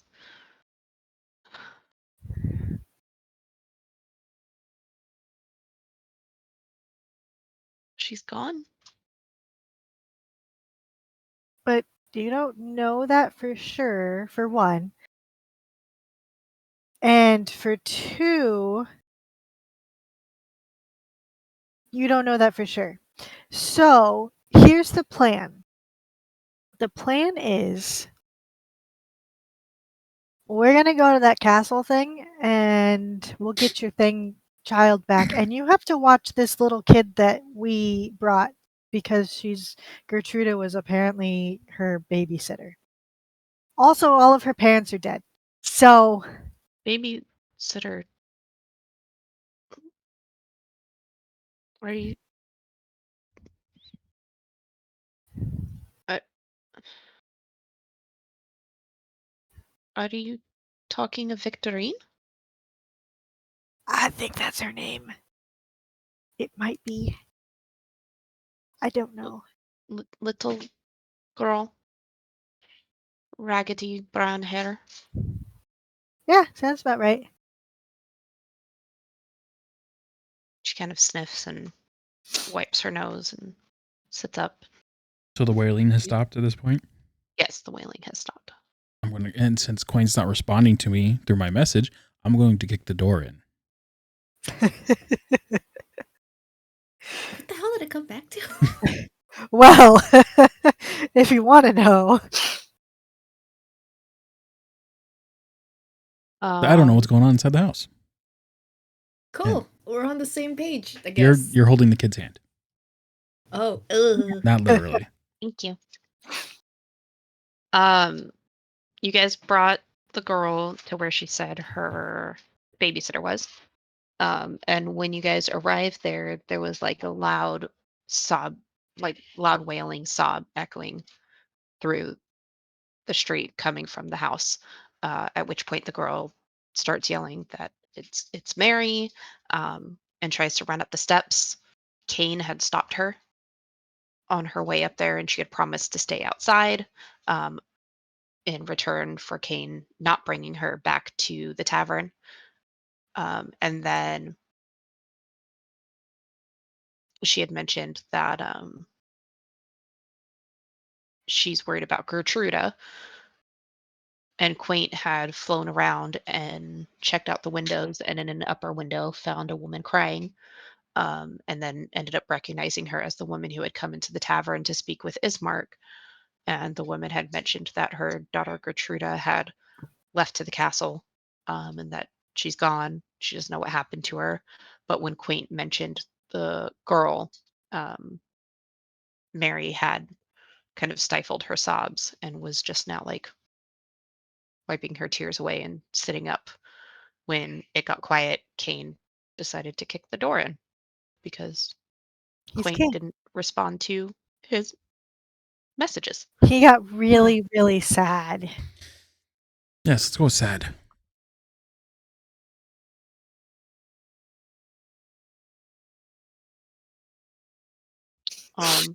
There's a loud bang, and Mary jumps, and her eyes get all wide. She's like, "Oh no, they might be back." No, that's just the dummy downstairs that's with me. He has anger issues. I'll start shouting quaint See? throughout the house. I predicted that 100%. And looks at you and has a very confused look on her face. Then calls out, Victorine? No, it's It's the dummy. It's His Kane. name is wait, yeah. who's that? Dummy? That's rude. Isn't that his name? Are there any No, dead people in here? His name is Kane. You know, What? like the walking No. stick? It's safe. He's a walking stick? No, his name is Kane. It's start like heading the upstairs. walking stick. An owl and a walking stick walked into my house. Well, I mean, owl can walk with a walking stick, but that's not the point.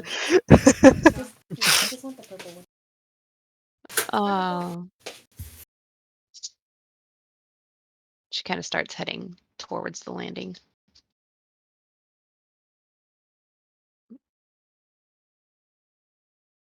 Looks down. Hello. Did you bring Victorine? Just chilling outside, not knowing Is that what the the kid's hell's name? happening. I'll look back at the little girl. Are you Yeah, that's Victorine? the kid's name. Yes. Yeah, we brought her. Is Gertruda there?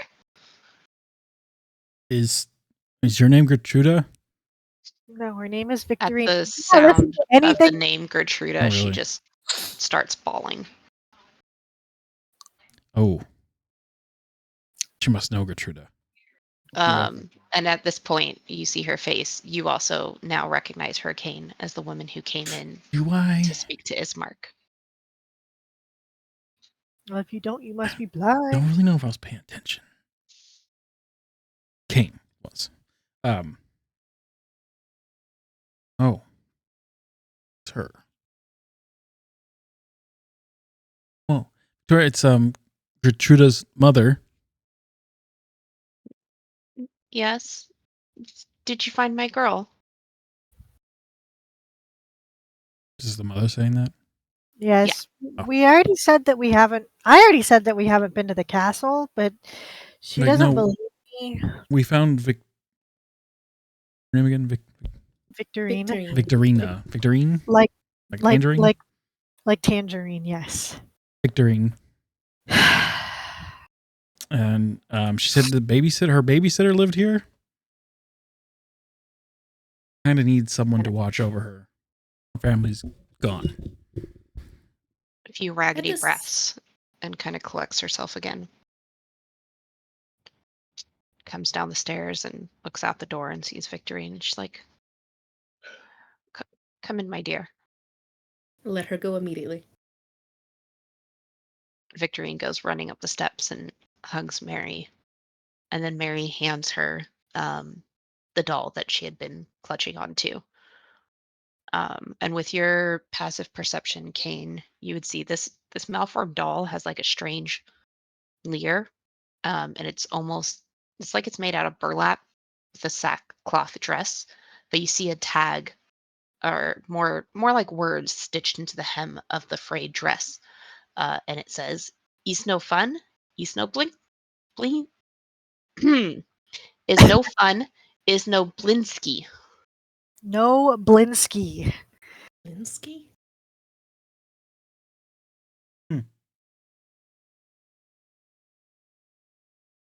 I always somehow feel like we've heard that before. Does it sound familiar? Like in the house or something. I thought we either read something or one of the kids said it or something. You guys did see this before. And I believe, I don't think it was on the wolves. Actually, no, I think the tag was on one of the wolf toys. We found it on a doll in Rose's room. There we go. Yep. I don't know why the fuck I wrote it down, but I did. Hey.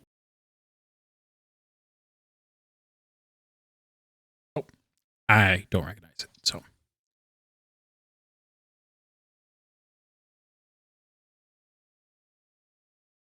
well, what was the mother's name? I forgot. I'm really bad with names. Mary? Mary, can you look out for Victorine with us for us? Yes. Yeah. Yes, I can do that. Come, dear, you look absolutely starving. Got her some bread. And at which point she's like, I was under my blankets for 2 days. Papa never came back. Yeah. And then Mary's eyes soften as she looks at her and she's, I understand, sweetheart. Let's go get you some food. And veers her off to the kitchen and turns around and looks at all of you guys and thank you. And the way she says thank you is almost as if she's not just thanking you for helping this young girl, but also thanking you for giving her something to do, a, a purpose, preventing her from getting lost in her despair. Yeah, of course. It'll go both ways.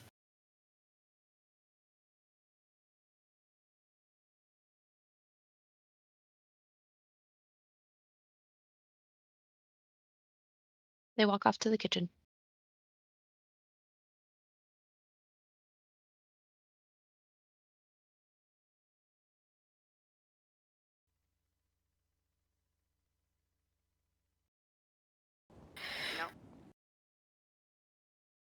Right. Are you two still down to get rid of the 2 houses, or should we just go straight to the mansion?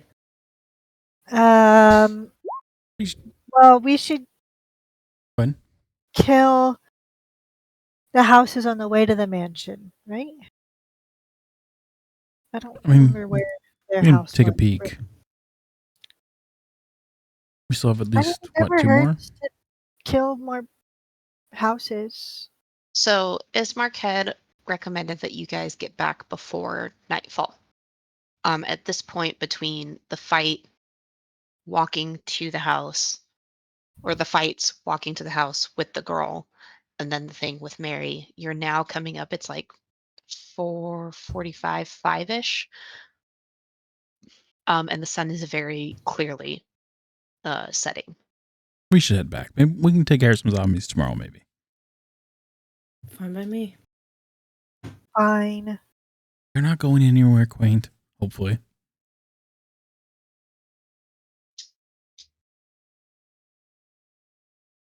All right. Well, we can head over. We did one good thing today. We got rid of a bratty kid. I mean,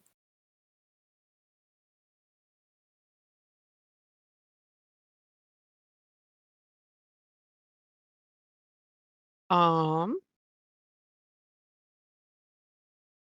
let's just say you guys make your way to the mansion. And at this point, we'll go ahead and take a 10-ish minute break. Sounds good. Okay. Okay, cool. See you guys in 10.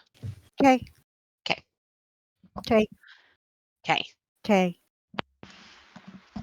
L. F. G.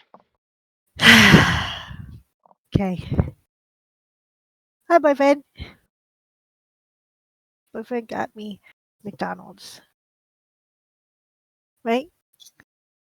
See, just for me.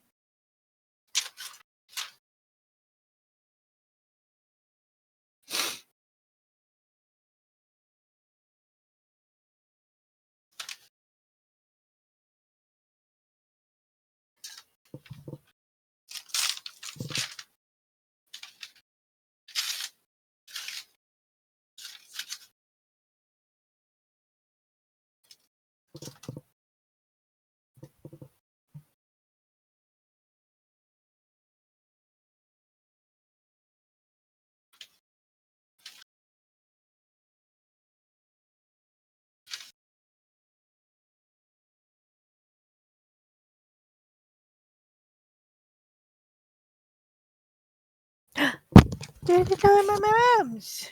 That's okay. It's okay. It's all real. It's okay. I love you. What? it's still ice cream. It's fine.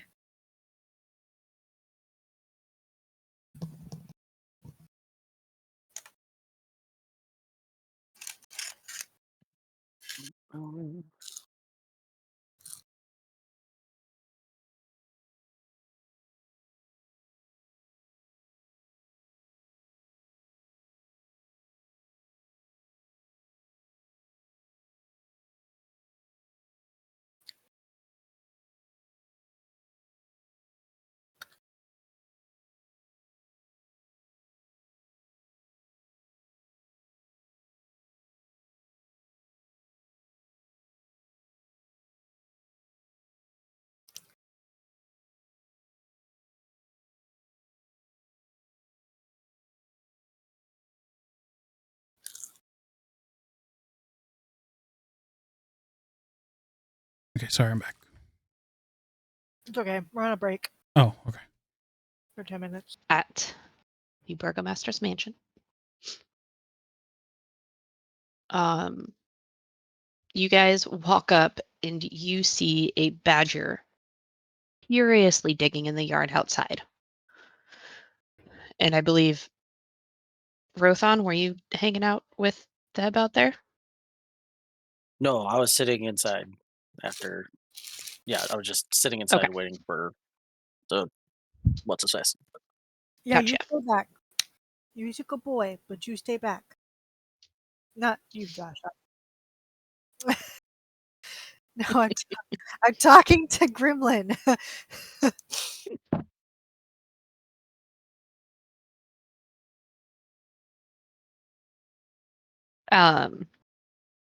Yeah, so as you guys walk up, there is a badger furiously digging in the yard outside. A very familiar looking badger. And then do you guys continue on into the house? Okay. The the badger's got like dark markings to make it look like he's got angry eyebrows.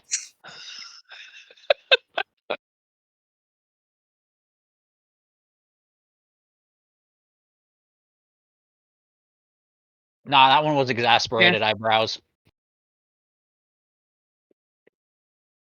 You guys see a badger with very expressive eyebrows. Um, all right. Yeah, you walk in. Rothon's sitting on a nice chair. Well, a frayed older chair, but it was nice at one point.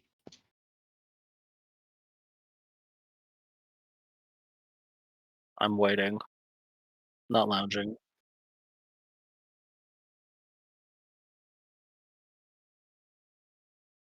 No,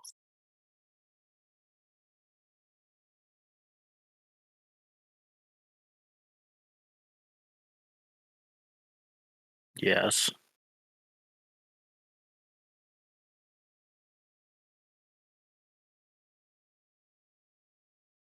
Just kind of look. Well, you see, I don't have any weapons left.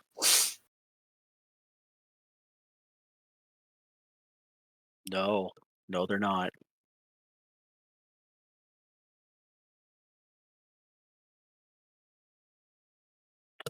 Preferably some arrows. That would be nice. But pretty much anything would do at this point. I can't exactly.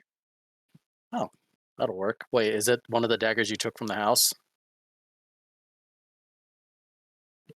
That'll do.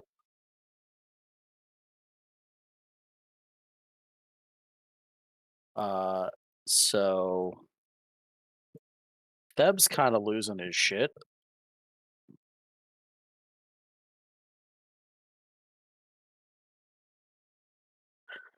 Didn't notice that. Um, but yeah, we're just waiting on Isnar. He was gonna go get his sister. Also, apparently everybody knows about the creepy tentacle house. Like in really, really, really disturbingly accurate detail. I mean, everything we learned inside the house, they already know. And it's been passed down for hundreds of years.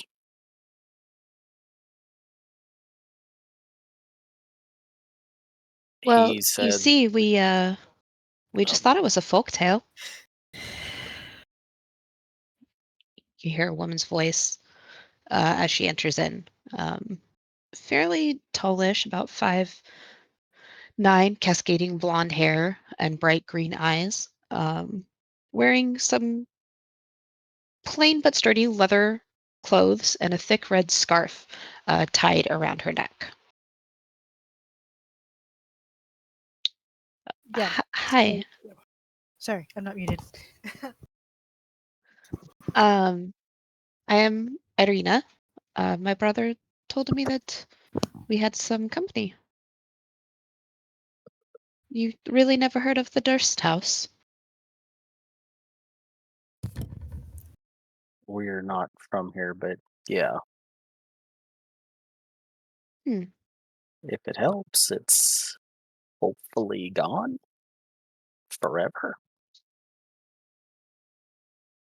Hopefully, if it is indeed real, which you say it is. I'd Oh, it hope that is. those that were in there can find some peace.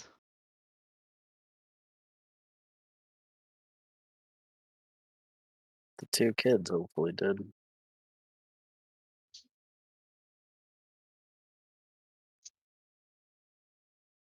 Yeah. She kind of stares off towards the side room where her father's body lays. Um, Well, everyone has to go at some point.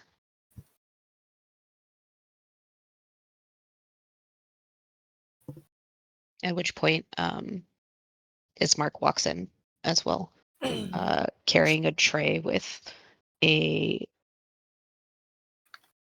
jug of water on it, as well as some cups. Brought this if anybody's thirsty. Ah. Um. Thanks. we'll definitely take some. By the way, we have cleared 2 houses, one which had a child. A Alive. child. What? What was her name? Beatrix? Ivinitri? Tangerine? Victory. Oh, Victorine. That one. Ah, Tangerine.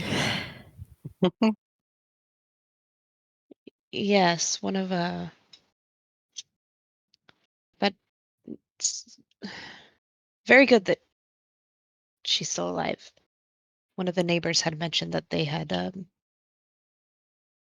seen her father roaming around, and they were able to lock him in their, I don't know, it's their shed, I think.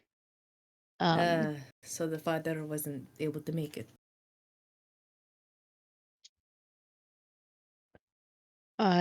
no, he was the only one that they had seen, but that was just when rounding up uh anything that was left outside.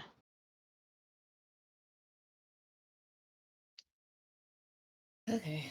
Well, at least someone in the family survived. We left her at the other woman's house, the one whose child went to the castle. At this point, Irina's head snaps over to fucking I names or fuck Ismark. Um, You have a lot of eye names. yeah, yeah, it's driving me bananas. Uh, to the castle? And he nods and yes, Mary said Gertruda.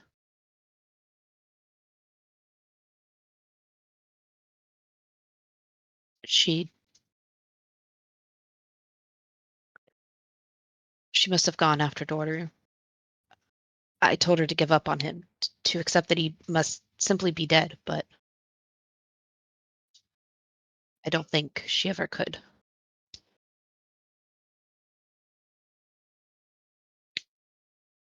But that is part why I have invited them here. They have agreed to escort you to Valakai, where you can be safe. Safety is relative. And at this point, her eyes get even wider. She looks around to you guys and to her brother. If you don't mind excusing Ismark and myself for just a moment, and storms off towards a door, opens it up, um, and stares at Ismark, and he kind of just follows her through. I mean, we Door closes. they say no to that, could we? Yes, excuse me, I mind. Oh, they've closed the door already. Never mind. Don't follow. And you hear a brief murmuring of a conversation. How good is a bird's hearing? Earrings? Hearing. Can I hear things? Are you just attempting to hear from where you are? Of course not. Are you attempting to fully eavesdrop? Of course I am. Stealth check, please. Oh, yeah. Yeah. Is anybody else attempting to? Hell no. Rosa knows what's going down. The Hell the no. the bird has no social skills and privacy thoughts. The drink tastes good. All right. So quaint.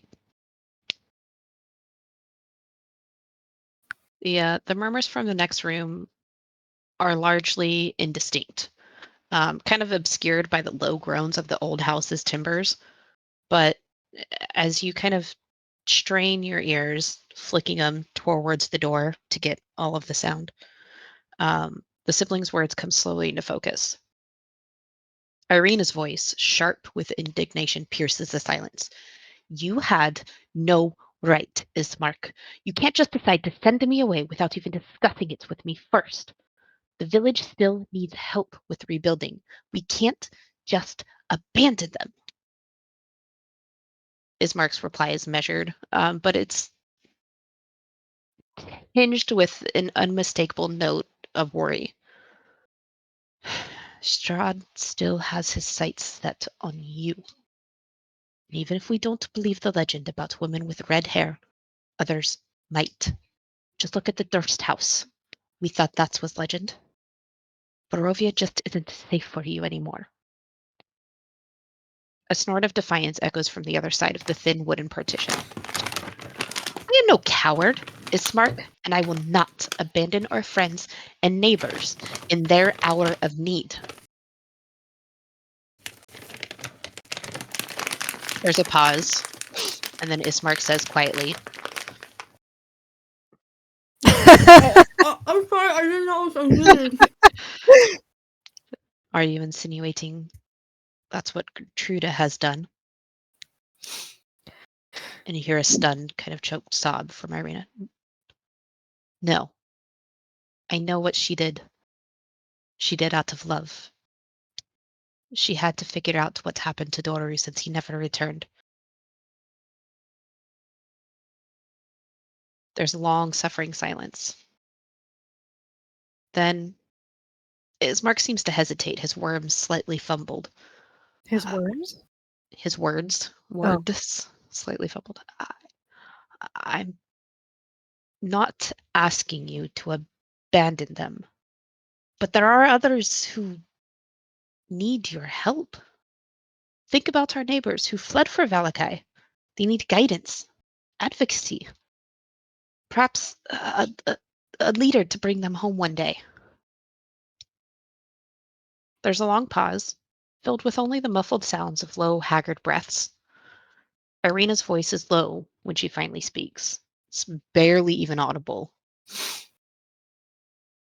Do you truly see no other way?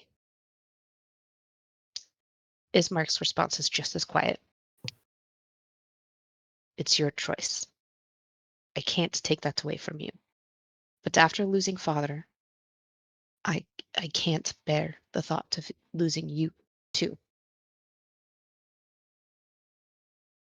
The silence that follows is palpable, weighted with unspoken emotions. Finally, Irina's voice breaks it, fragile and quiet.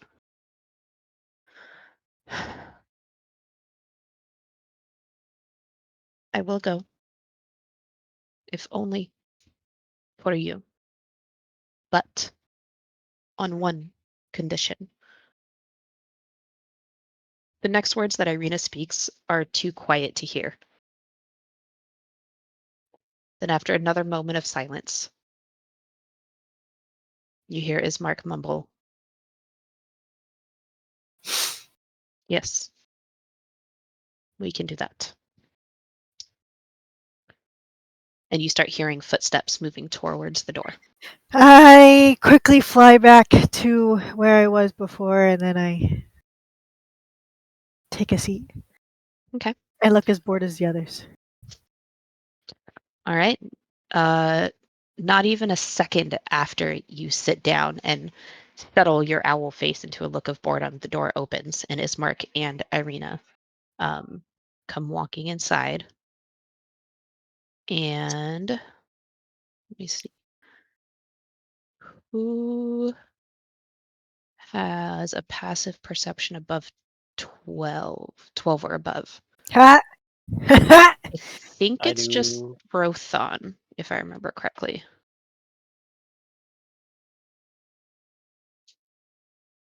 I have that.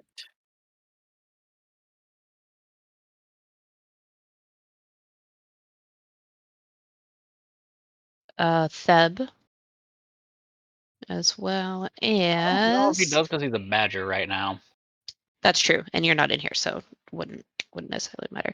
So Rothon, you notice as they walk in, both Irina and Ismark have blotchy red eyes that appear to be faintly glassy.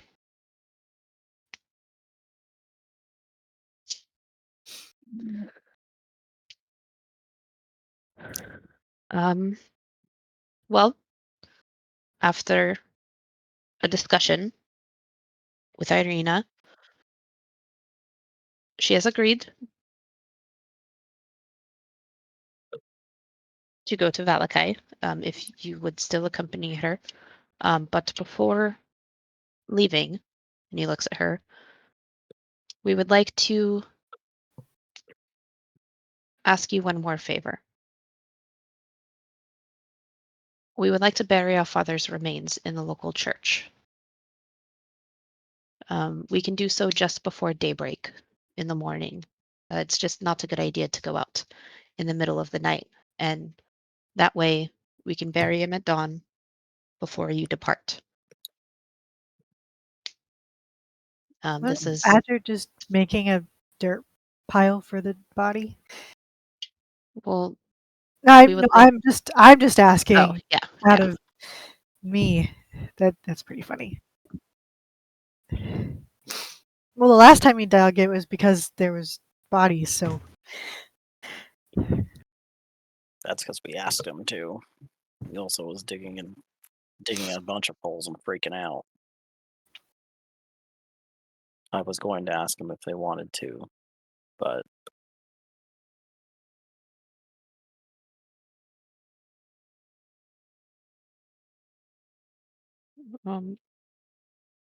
Is that something that you think you could help us with? I wouldn't ask. Just Yeah. I can't carry him to the church alone. yeah, that's fine. Thank you. He kind of looks around and walks back towards the other room and grabs a bag and looks at you guys. I will be back in a few hours. We are setting up a quick search party to try to see if we can find Gertruda before she makes it too far and before the deepest dark of night falls.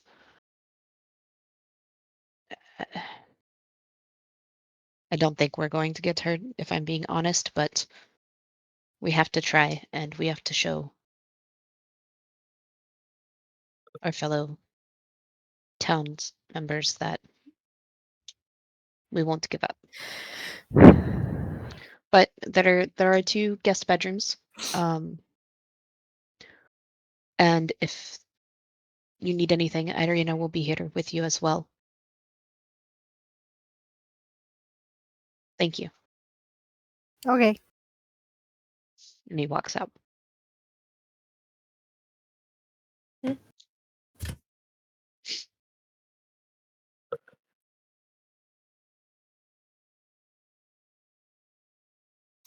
So, are we completely clear of everything?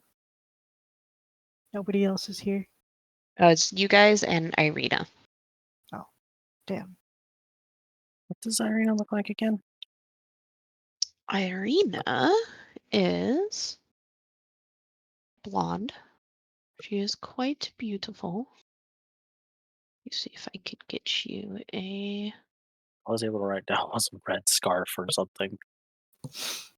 Yeah. Let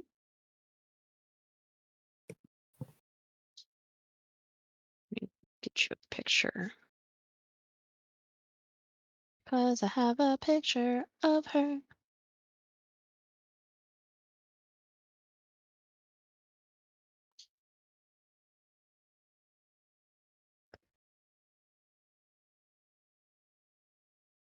Actually, I have a picture of most people I could share if you wanted.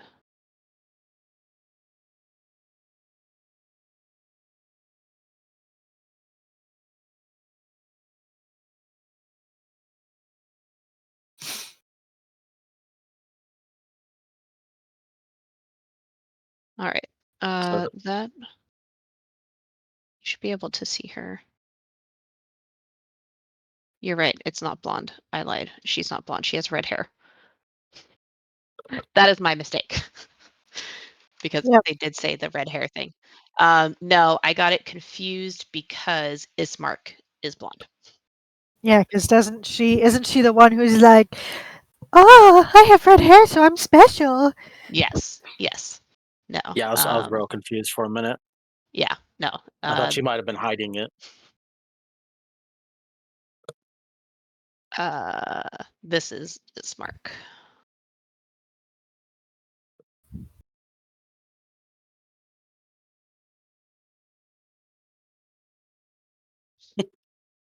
mean, he's Burgomaster's son.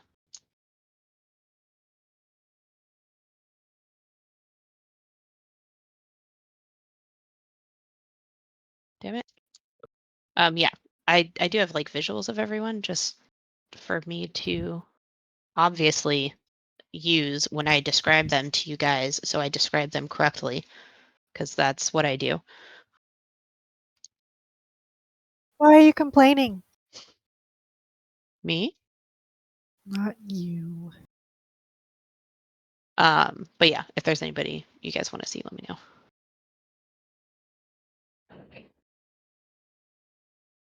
Oh, you want to see Granny? Yeah.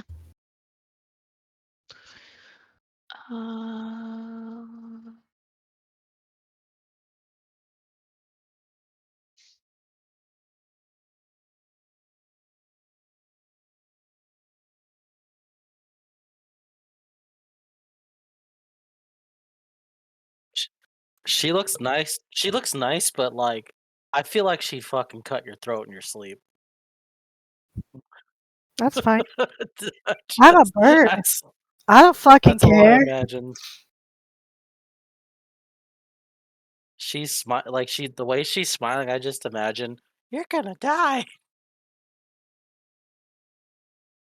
Oh, Oh, priest. yeah. Fucking no. Or A legion. Legion. That's what it was. Yeah. Yeah. Oh my god, Fucking. you're Oh right. God, she's terrifying. I was scared of old people The for a funny while thing is, after watching that. I recently watched that with my parents just randomly on TV, and that part is so funny. I'm apparently gonna get stabbed because to me she looks kind. No. She is. She's just a nice Yeah. little granny. Bakes people in the pies. She looks like my grandma. My grandma Diana, and she's like the nicest little lady ever.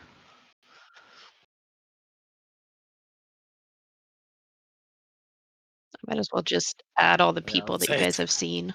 I was just thinking that until you realize she has a murder basement. While I do this, if you guys have any questions for Irina, or if there's anything you would like to do. Oh. I'm gonna wait until like after everyone does their own business, talk to Arena on the side. Okay. Rothon will just do one thing. He'll ask if they have any spare weapons at all around, or maybe at least some arrows. That's it.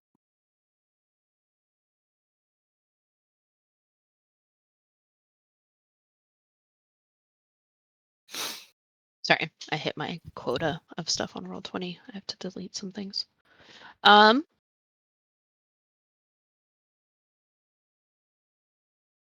could. I figured I'd just keep them on here so I can just have them all in this folder for the people that are in this village. If that makes sense. Yeah. Okay. So I almost said Krolla. Wrong game. Oh, wrong Rua. game. Well, Rua, Krolla. Rua, you wanted to wait until everybody did their stuff before talking to Irina, correct? Yep. In the meantime, Okay. she'll just drink. Yeah. And then Rothon, you were asking her for weapons or anything. If they have any spare weapons or any spare, preferably some arrows. Yes, actually. We have. I think a lot of them were used during the fight. But if I remember correctly, I think I have a quiver of maybe about 10 arrows that might help to get started with. And I think we have a sword or two, but there's also a shop not too far down the road if there's anything that you guys need as well. Bildrath might have some stuff. That would be perfect. We can go check with him. Said Okay. Bildrath? Yeah, Bildrath. So when you leave the house, just go straight. You'll see a large two-story townhome, and right next to that is Bildrath's mercantile. And hearing this, Kane, Rua, and Quaint, you guys will instantly recognize the description she gives as the building that's right next to Mary's house, where you dropped off Victorine. Oh, I know where that is.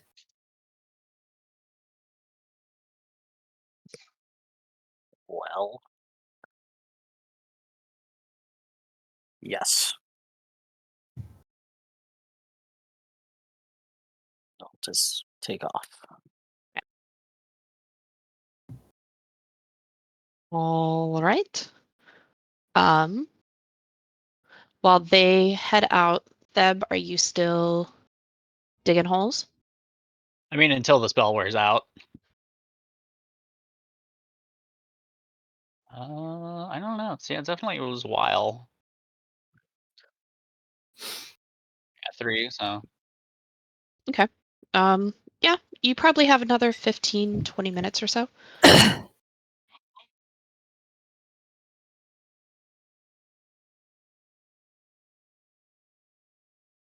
Mmm. You don't need sandals. He's a badger. Makes badger noises. Yeah, I'll probably follow you guys.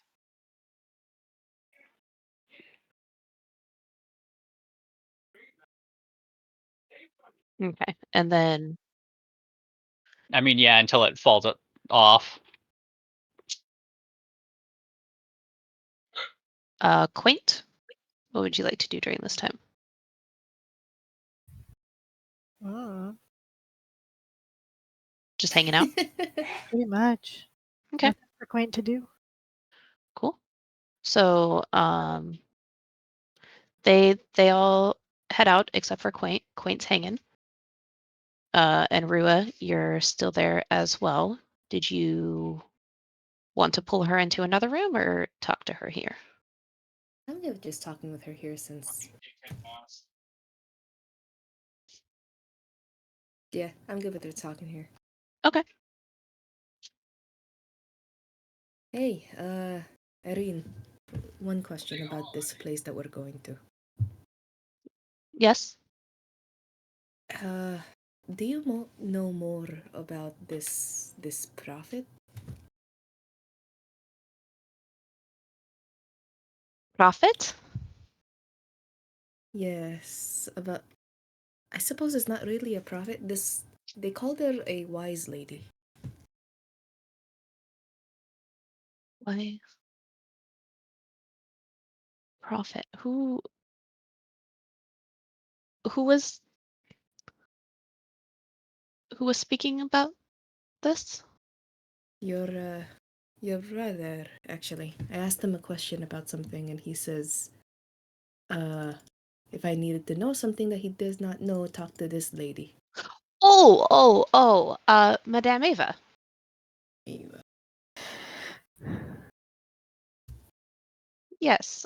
She is an elderly woman. She lives not too far from here, in an encampment. She is one of the Vistani, um, but she's a little bit more willing to talk with other people as well. A little more welcoming. Okay. When you say welcoming, if you need information from her, do you require some sort of good, or does she just talk a lot? Well, she will just talk to those who need it, but it is always polite to bring something in exchange when you need something from someone. Do you know what she might like? I went and talked to her once before, uh, quite a long time ago, and had attempted to pay her, and she would not take coin from me. But she just She had said a token of something of importance. I was pretty not a child at the time, but more a young teenager, and I had this necklace with a raven feather on it that I gave to her that she accepted. With a raven feather. Hmm. Did that raven have sort of any resemblance to anything philosophical, or is it like just passed down from your family? It was a feather that I found while out on a walk that I thought was very nice, and I had to beat a necklace, and I was able to attach it onto the necklace. Oh. It wasn't necessarily something that had monetary value, something that has emotional value. And as this was something that I made, it I cherished, but it was also something that I was willing to part with. Rua kind of looks down at her hands for a little bit and nods. Okay, that's very good to know. I'll see what I can do. Thank you, Erin. You're welcome. By the way, I don't mean to be rude. Irene, you know how like you are not Ru, you are Ru. I am Irene. Mm-hmm. Ah, okay, Erin. Thank you. Damn. Ru. Ah, thank you.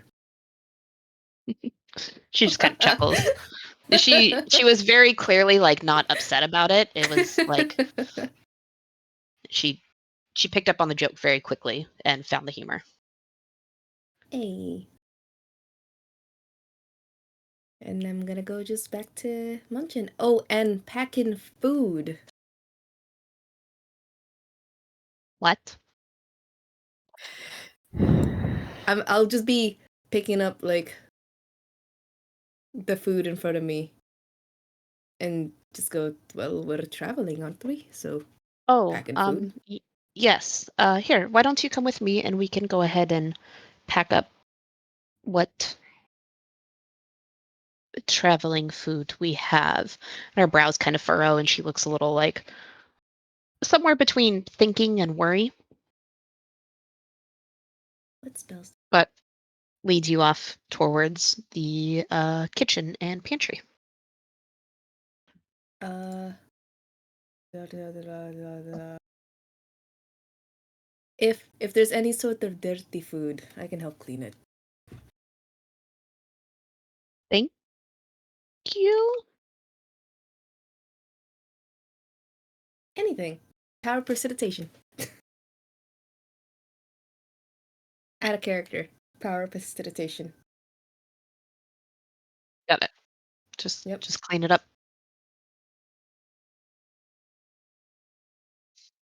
Yep. I mean, whatever goes in your mouth comes out in the end, so whatever. You see, my character doesn't really care. But yeah, my character's just gonna help her pack up then. Okay. At this point,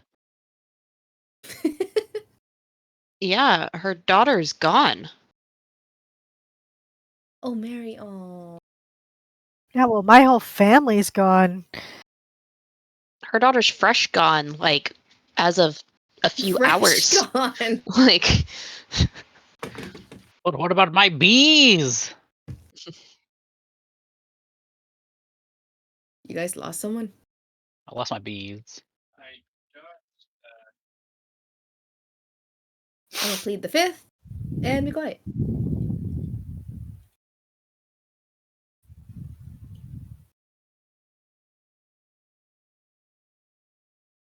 yep, onwards to the shop.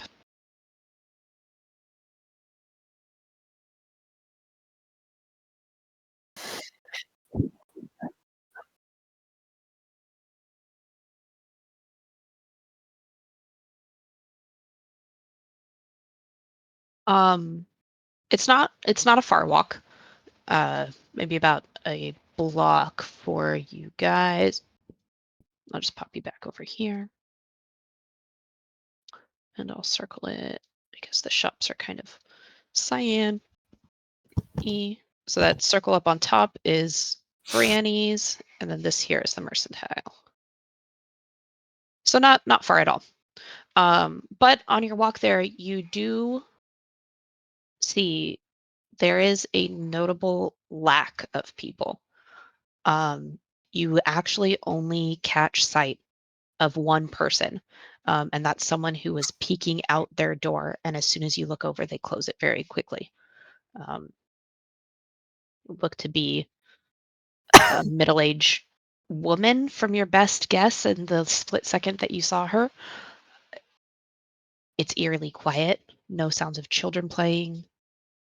No sounds of dogs barking. You can't tell if that's just the natural state of this village or if it's just because everyone is still reeling from the attack. But then you do remember that Ismark had mentioned in the tavern previously that a good chunk of the villagers that once inhabited Barovia had fled before the attack had happened.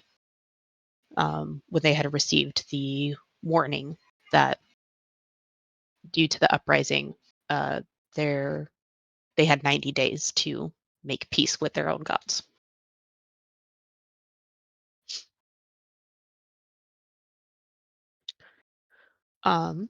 But does not take you long at all.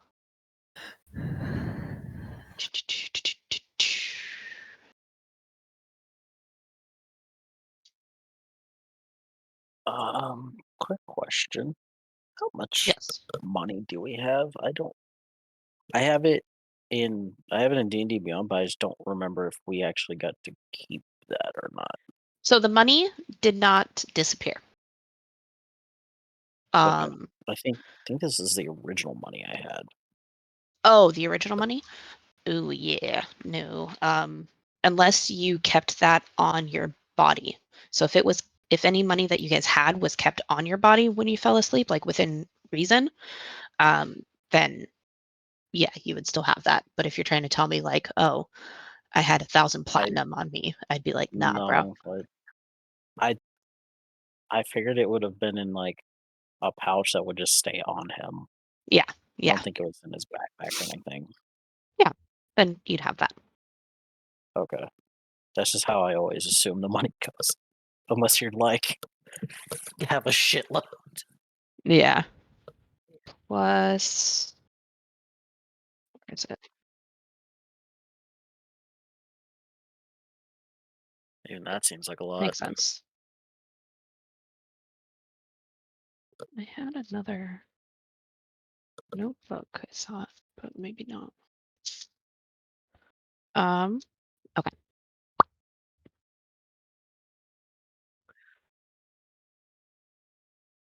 Nope. Nope.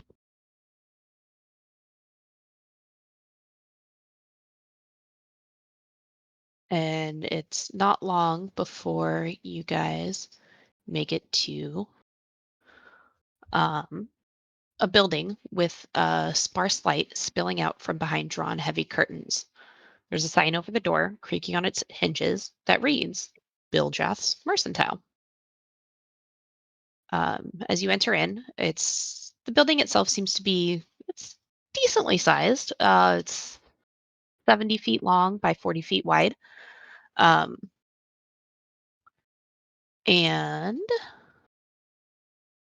a man comes strolling up. Ah, hello. Welcome to Bildrath Mercantile. I am Bildrath. What can I do for you? Uh, Looking for some possible weaponry if you have any. Yes. Preferably some arrows. Okay. We can definitely do that.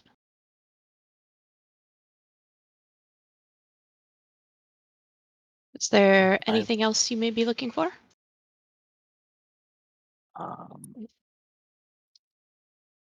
couple of swords. Okay. Yeah. What type of swords? That's a good question. What are martial weapons again? D&D Beyond, tell me.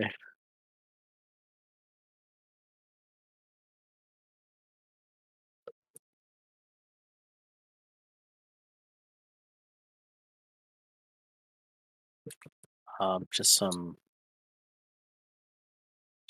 simple short swords, I guess. Okay. Yes. Well, I do have.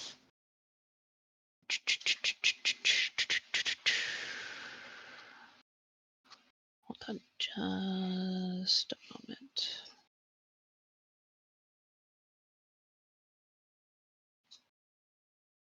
Where are they? I have 3 sets of 20 arrows. Those are 2 gold pieces each. And you said some short swords? Yeah. Okay.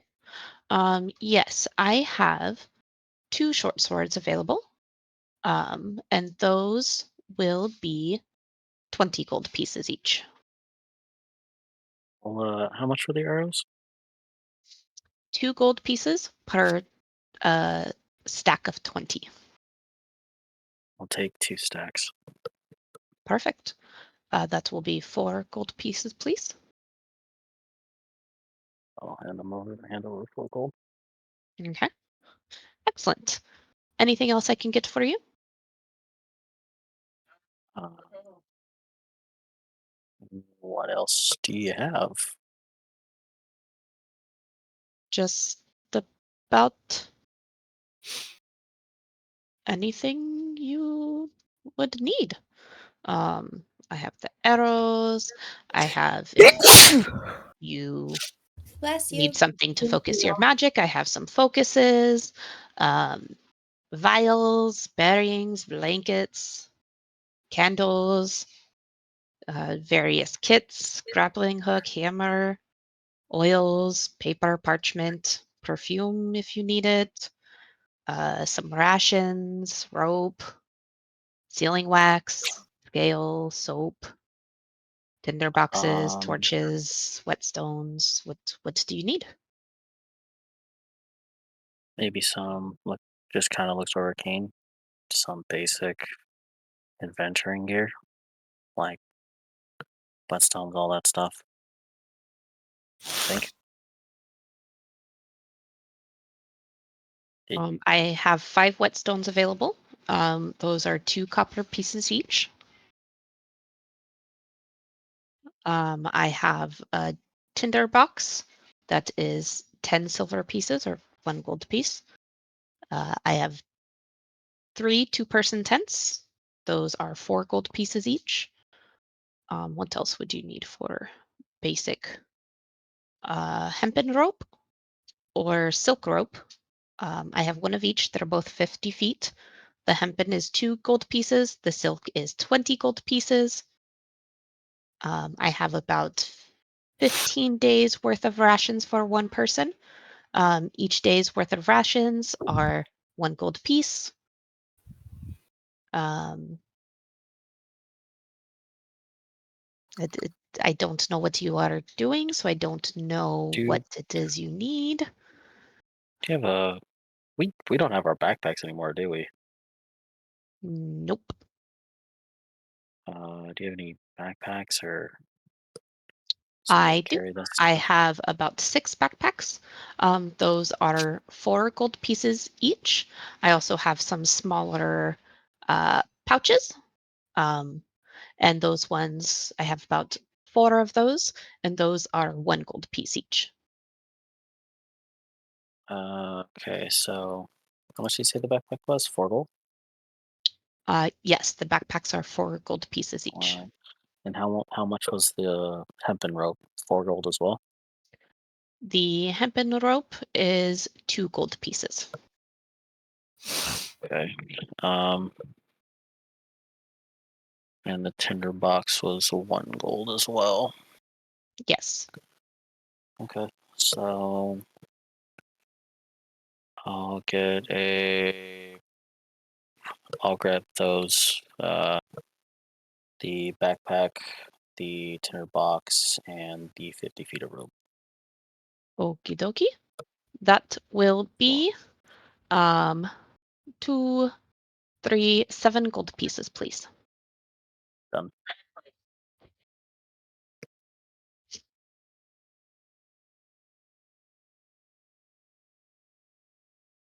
Excellent, excellent. Anything else I can get for you?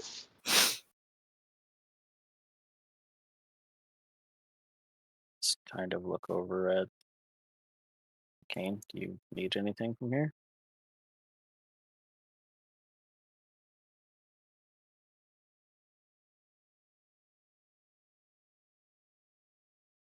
Oh no, it's dead.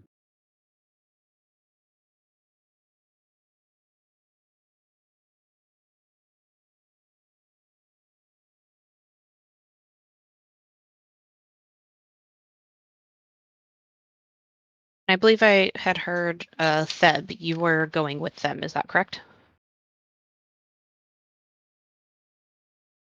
The Badger.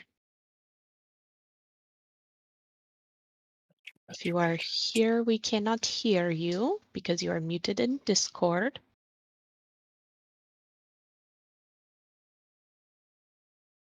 I am going to assume that means Theb is not here because he is still muted in Discord.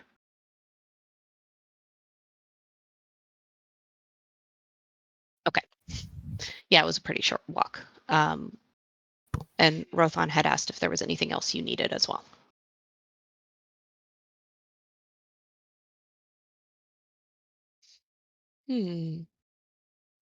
Cutting board, cutting board. Or something similar. I do have a shield if you need a shield. And I don't have a cutting board, but I do have this. And he reaches underneath the counter and pulls out this nice oval shaped carved wood that has multiple bowls carved into it. This here is called a charcuterie board. It's not really meant for cutting things on, but in each of these little containers, you can put stuff. I myself like to put cheese in one, maybe some olives in another one, perhaps a little, meat in one, some nuts in one. It makes a fine vessel for a fine meal. This is 3 gold pieces. Would you be able to use that as a shield?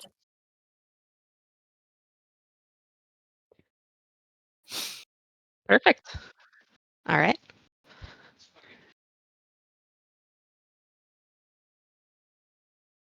Candles and or honey.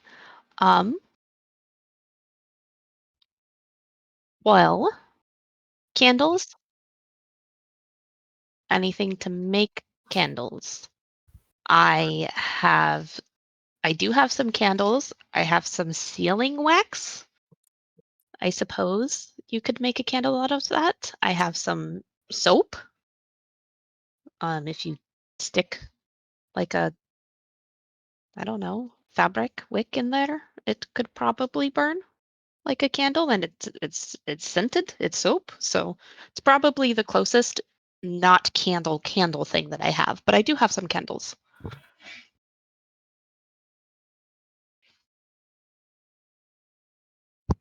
I have about 3 candles.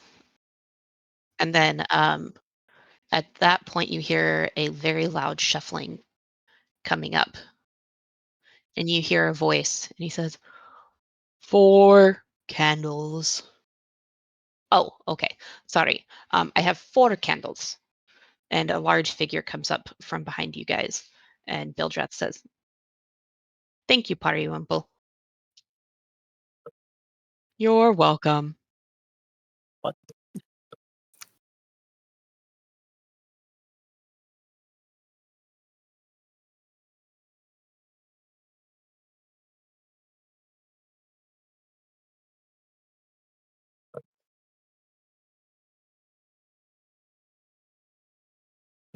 This, sorry, that dude.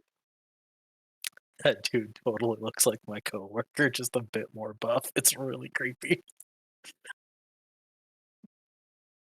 He's just a No, simple man. this guy is buff, but it like really looks like him. It's kind of creepy.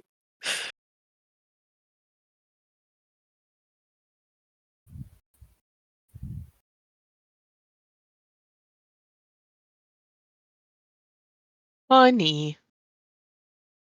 And he reaches into his apron and pulls out a very small jar of honey.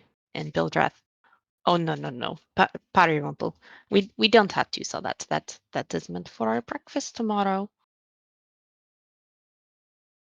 He kind of puts it back into his apron. "Sorry." I like them. The rations, how much were they again? Yes, the rations are 1 gold piece per day's worth. I have about 15 days worth. Yes, Oh, 1 okay, day's so worth 1 of day, rations for 1 person. or that'll last for 15 days. Well, for 1 person, it will last 15 days, yes. Okay, that's where I was confused. I was like, wait, am I buying rations out of gold for that'll last me a day? I'm confused.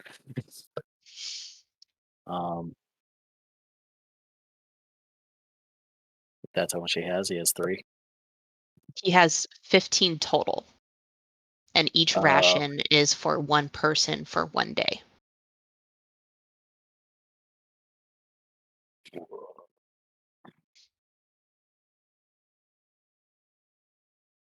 At this point, Theb is no longer a badger. It would have faded by now. Theb, if you're back, there we go. You unmuted, but we cannot hear you. They're not candles. They're not made of wax. They're not candles. Now, it's not made of beeswax. It's not a candle. It's not. They are in fact, and Theb, you being a master in your craft, can very quickly tell that they are tallow candles, No, not no, beeswax. those are abominations. Those are not candles. And they are very much like candles you would find in like the dollar store, where they're like very colorfully colored and they smell atrocious, like very strong initially, and then the smell like will disappear, and then they just won't have a smell. Like they're just kind of like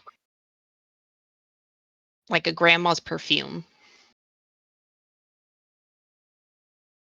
if she's trying to relive her glory days.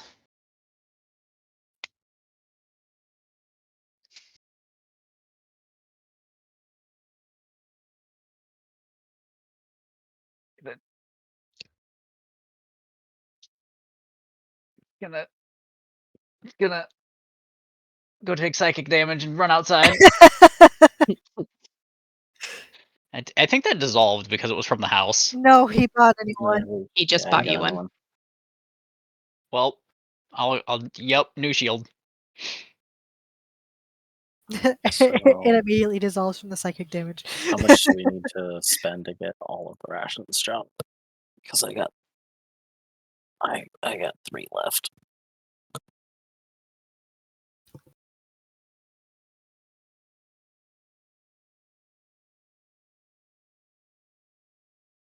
I lied. I have 4.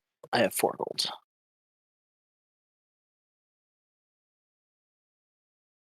Alright, I'll put in 4 gold for whatever we can get. Well, we are in Hellscape, so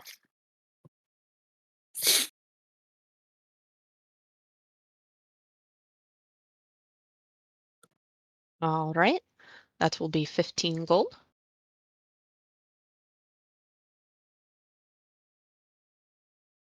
All right. Perfect. Anything else that I can get for you guys?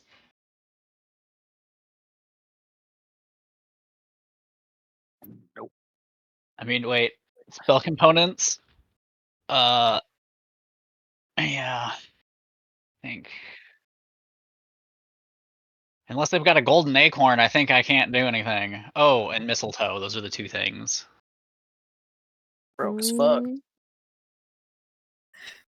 I mean, it doesn't have a cost to it. I mean, yeah. I probably yes, because mistletoe is like the number 1 component, but I don't think that's how that works, but I could probably go find a mistletoe, would probably not be difficult, but if they just had mistletoe, that would be easier than finding it, especially in this hellscape. what is mistletoe? Oh no! How about a golden acorn? He just kind of cocks his head off to the side. I cannot say I have that. Well, it's not a land for druids. No, it's not.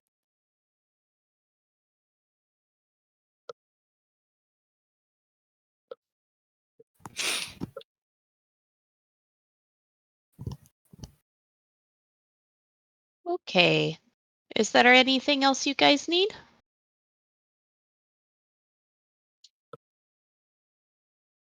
Uh, that should be it.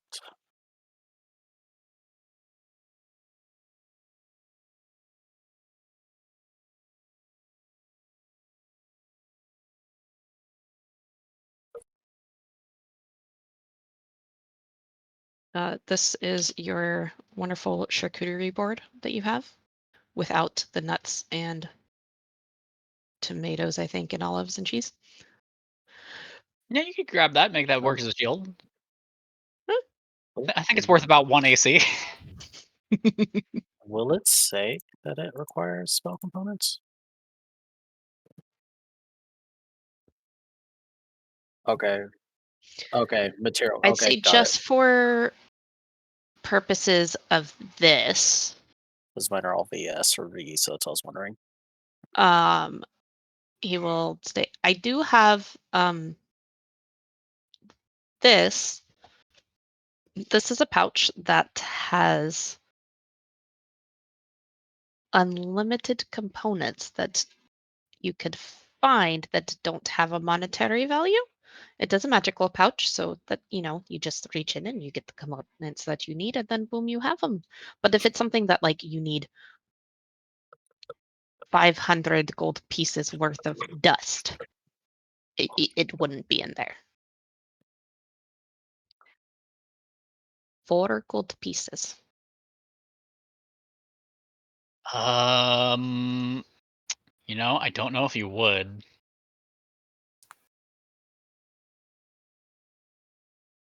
The person who has 10 gold, 67 silver, and 4 copper is definitely not there right now. Just pass the Um, dagger back over to and I believe Okay. you actually do have some money because when you got to the camp, the guy bought candles from you for his wife.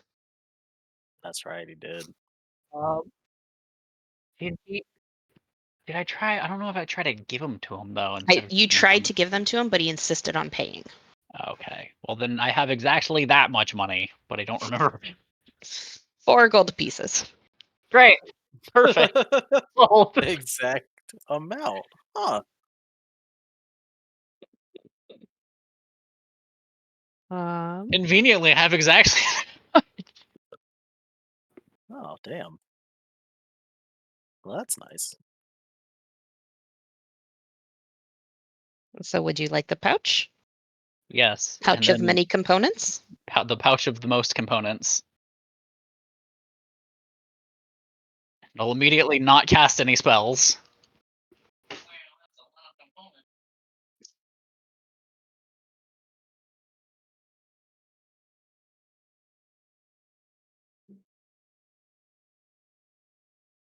Yeah, I don't All know how I'm right. gonna find a golden freaking acorn. That's gonna be a problem. Yeah, good luck with that. But if you do find a tree that has golden acorns, please let me know.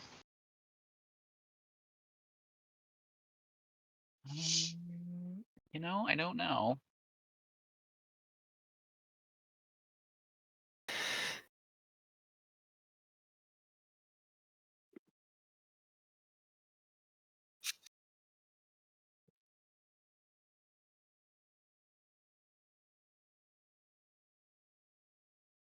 I mean, technically speaking, with this pouch of components, we don't necessarily need the rations, but that's optional. Wait, the pouch of components would just give us rations. So Goodberry, the spell, which is ridiculous. That's right. You just one berry per day, and you don't need to eat. Fuck. It Well, also restores one hit point. Just in case you're gone for whatever reason. There's no But such we'll- thing as being sick of Well- good berries. That's why it's good berry. It's in the name. We'll keep the rations just in case you're gone for whatever reason. Why would I ever be gone, transformed into a badger, and out in the wild digging holes? That would just be ridiculous. Pariwimple just points at you. Badger. And then Bildrath. Pariwimple, enough. Stop pestering my customers. Go to your room. Kind of shoulders slump and he shuffles off.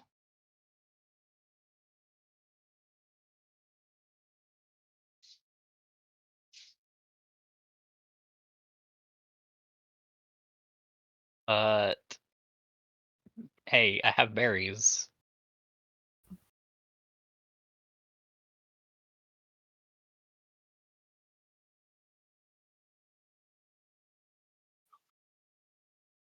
Anytime, please. Feel free. Come right on back. Thank you. And he twirls it between his fingers.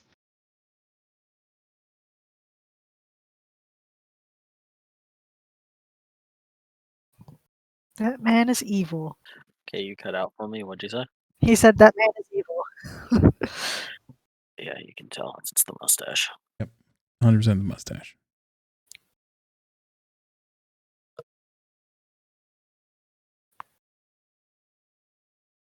All right.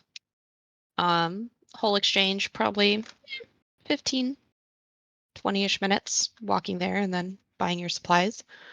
During which time, Rua and Quaint, what would you guys be doing? Keeping away from the tiefling who wants to eat me. Fair. You don't know that. And just helping Irene. For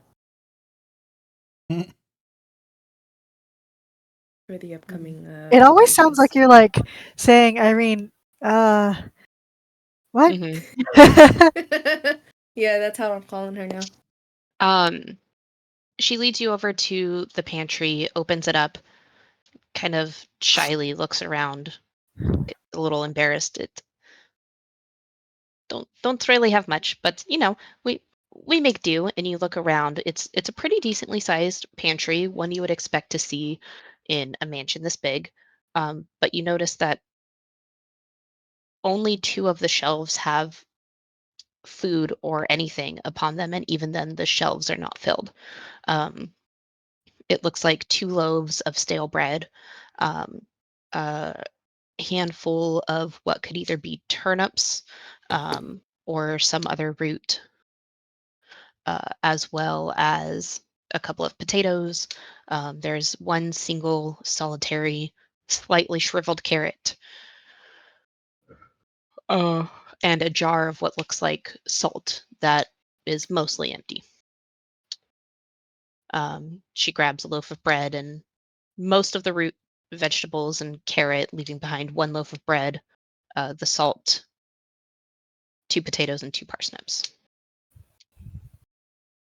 Do you want me to help ration these out? Because I am, not to brag or anything, but I am very quite skilled with cooking for a family.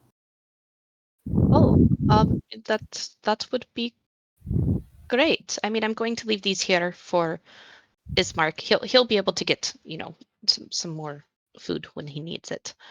This is just enough to. Yeah, it's okay.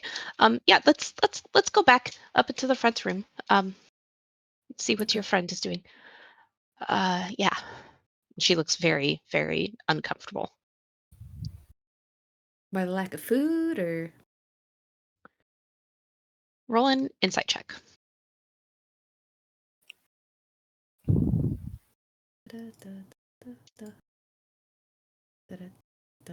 My thing went white.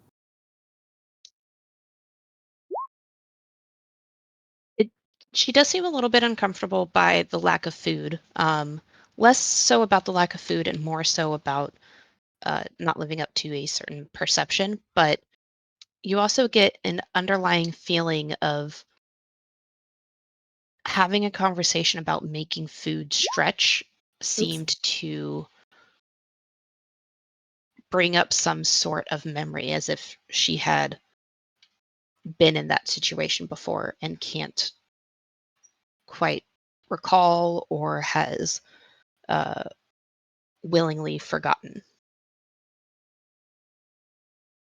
which seems You strange considering that as she's the daughter of a burgomaster and lives in a mansion. you doing okay? Yeah, yeah. I'm okay. Let's go. Maybe the others are going to be back soon. Just gonna put this out there.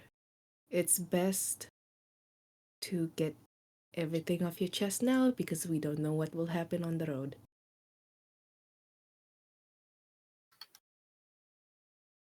Kind of looks at you and, well, let's see.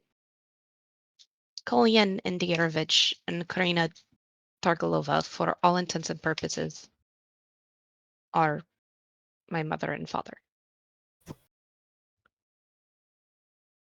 But I was not born to them. I don't really remember much of anything, but from my understanding, Kolyan found me when I was but a young girl at the edge of the Slavic woods uh, near Ravenloft. But I am just thankful that they took me in and raised me as one of their own, and that Ismark accepted me and is very much my brother. He's a good man, even if others don't believe so.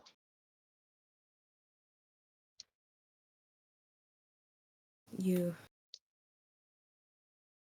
just gonna walk over, pat her shoulder, and then walk past her. At least you were wanted, right? Yeah, at least somebody wanted me, even if the initial ones didn't. But, past is the past. We just lift up our chins and move forward, yeah? Now, where is that chicken? Owl. She's calling me a chicken? Well, how about we find out if she's up to anything foul? I hate all of you. You're not bad, Irene. She Uh. I'm pretty sure that the chicken has been in the room with you guys because I said I was just slightly near She looks over towards you, quaint. Like, don't worry. I'm sure she will rue the day she met me.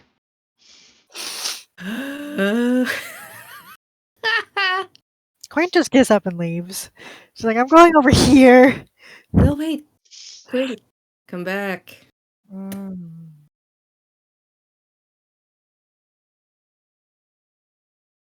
It's Oh. not long before Theb, Kane, and Rothan return to the mansion.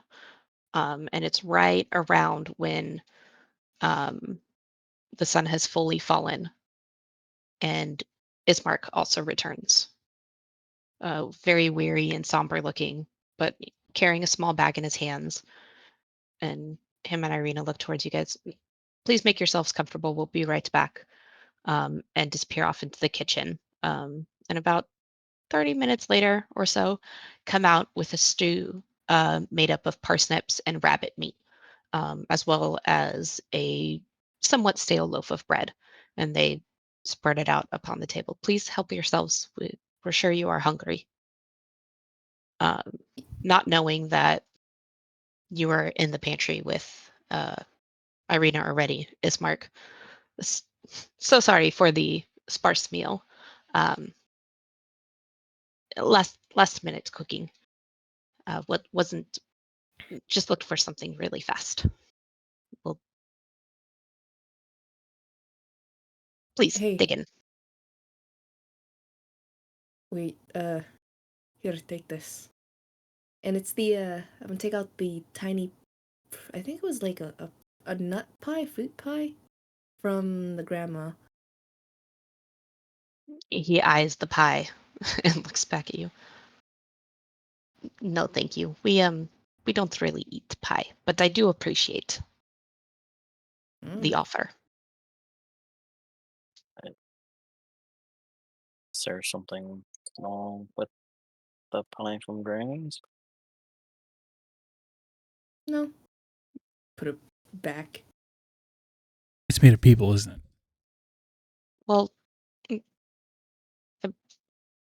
you guys did talk with him about this previously. I believe Quaint had offered him some pie, and he had politely declined within the tavern, and had mentioned that Granny's mother was said to have been some sort of alchemicalist that dabbled in Oh, that's potions. right. So Granny had picked up a little bit of that and adds a little something to her pies to Oh, help that's people right. feel Oh, right. It's Happy. happy drugs. happier. Okay. Yeah. Happy, that's right, okay. Yeah, the shopkeep must be eating them every day. For reals. I just look at the pie weirdly. I'll give it to her. She mumbles under her breath. I'll, wait, we're taking someone to somewhere, right? We're taking Irina to another city. Taking the hobbits to Is Isengard. Ismark coming with us? From what we've discussed so far? No? No. But in the morning, you guys were all going to go together to bury their father. Yeah. But I'll hand Ismark the 15 rations. No. I cannot take this. We will be fine.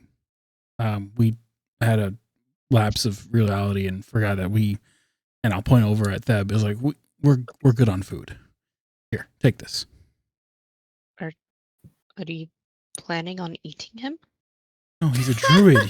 he can grow food wherever we go. I'll pull out some mistletoe and hang it over my head and make kissy faces at him. He's not. His eyes just kind of go wide. Well, please. with that, Irina and I will head off to bed.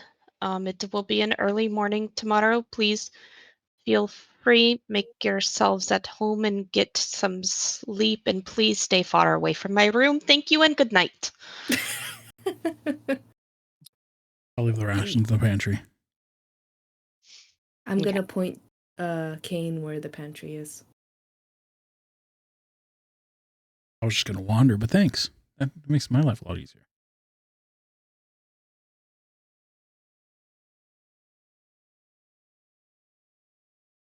All right, I'll dig in. You see, by the way, you'll see me casually just sprinkling some of my own seasonings on my own bowl. Oh, sorry. It made me think of that scene in Waiting. The dandruff and then Garlic salt. Yeah. And the other thing Don't is, like salt.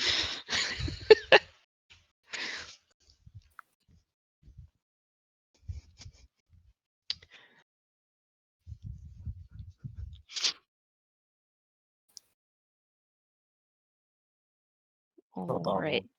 dig in as well, just kind of sitting there staring off into nothing while he's doing it. Okay. The stew itself tastes fine. Um, Nothing extraordinarily special. Very plain. Thanks. I think this needs Um, a rabbit or a rat.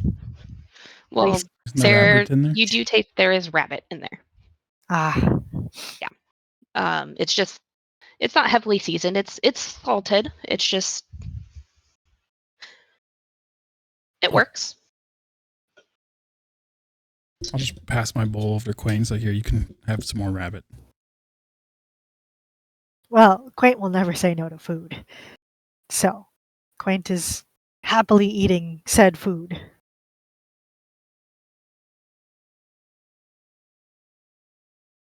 All right. At which point you guys eat food. Rua and oh shit, I Rua forgot. and oh shit. No, Rua was supposed to take um Yeah. points off of rolls and stuff because you are Oh yeah, I'm exhausted. exhausted. I forgot. I Oh forgot my about Disadvantage. that. god. But Rua and Rothan are exhausted. It has been Yep. a very long day. The last time you guys slept was the tower with Rose and Thorn, and the time before that was at the camp. So long 2 days. Oh, and I've had a shitty sleep. I'm gonna be sleeping next to something really, really bright. Um, but night has fallen, and you guys know that you will be waking up essentially at the crack of dawn to go take their father to the church.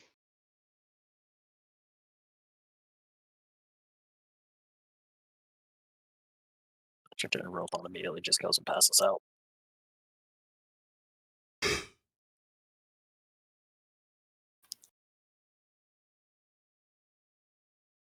After everyone goes to bed, I'll make my way up to the roof and just kind of look over the city as night progresses and see if I can see anything happening. Okay. Just not much. You see some swarms of bats flying around.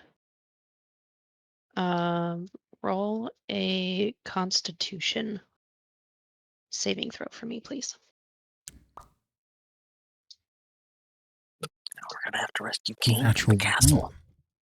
As you watch the bats flit across the light of the moon, your eyelids grow heavy. And you, who does not really sleep, finds that in this realm at least, whether it's emotional or physical tiredness, makes you feel incredibly drowsy and tired. Well, feeling that, I'll go back to the house and fall asleep on the couch in the one of the room, whatever, the living room or wherever there's a couch. Okay.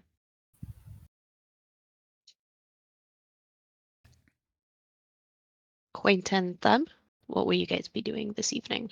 Well, Quaint doesn't really lay down in a bed, so I guess she'll find somewhere where she can sit up and Perch. perch up, Okay. and tuck her head in her wings and sleep. Okay. And then Uh, there's still a fire going somewhere. There's a fire in the fireplace. I'll take the remaining good berries and like mash them up and try and make a tea. Okay. Welcome to Goodberry. You can Home of you the can do that. Goodberry. It works. Can I take your order? And then I'm just gonna cast Goodberry an obscene amount of times, All right. and then go to sleep. I don't know why I made the tea, but Just You have have it yourself there. some good berry tea. And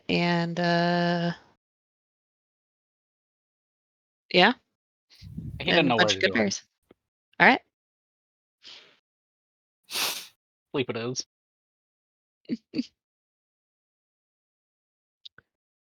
All right. So you guys all end up falling asleep. Rothon and sorry, not Rothon. Quaint and Rua. You guys have the most happy, wonderful dreams that feel so realistic. Yeah, 'cause we ate that pie. Fuck yeah. You guys are feeling great. And within your dream, both of you find yourselves walking towards a tent. And as you're walking towards the tent, you also see Theb appear, then Rothon, and then Kate. All of you guys are aware of seeing each other. Walk in and sit down across from a bent over shape, sitting at a table, their face concealed by the cowl of a cloak. You see some old, very knobbly, wrinkly hands sitting upon the table, and as you take a seat, the hands lift up and you hear a voice. Welcome, weary travelers, she says, to my humble tent. You may call me Madame Ava. I have been expecting you. The winds of fate have brought you to this land. But do not be fooled. They are not winds of change, but winds of doom. I can see a shroud of darkness descending upon you. The Lord of this land knows that you have trespassed into his domain, and he has set you in his sights. He is a creature of eternal hunger, and he will not rest until he has claimed your souls. But there is yet hope. I have been blessed with the gift of foresight, and I can see the twisting paths that lie ahead. Seek me in my tent at Seer Pool, so that I may read the cards for you and decipher the strands of fate. Together, we may yet escape this darkness, but be warned. Time is running out, and the shadows are growing longer. Will you find me at Seer Pool?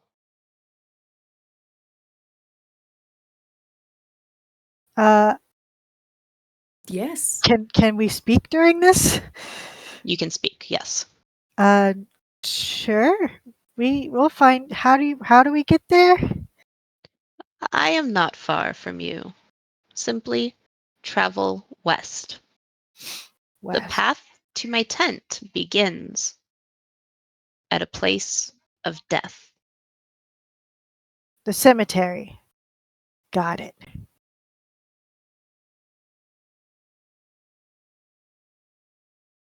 I think. Thanks, old lady. As you say your thanks, the light in the tent visibly dims, as though a shroud of dark and mist has descended upon it. In response, Madame Eva stirs and says, He has sensed me. He cannot know of our meeting. Fly, travelers. I shall await you at Seer Pool. And at that moment, Rothon, Theb, and Kane, you guys violently awaken. Your hearts are beating fast. You guys are covered in sweat. However, Hoyt and Rua, you return back to those wonderful dreams that you were having. Pick up right where you left off and stay asleep. At this point, Kane, Hmm? still atop the roof, your heart beating fast within your chest. A strange feeling, a nervousness, as you look once more scanning the land around you. You see pale ethereal light of hundreds of people marching. But they're not here. They're an ethereal glow. And they seem to be heading towards the castle. You hear a rustling sound and look over, and gathered on the eaves of a nearby house. Actually, two nearby houses, one off to the left and one off to the right. Two separate swarms of bats watching you silently from the darkness. And at the same time, both swarms screech, fly off into the night, following the same path as the ethereal march towards the large castle silhouetted in the sky. And that is where we will end the session. Whew.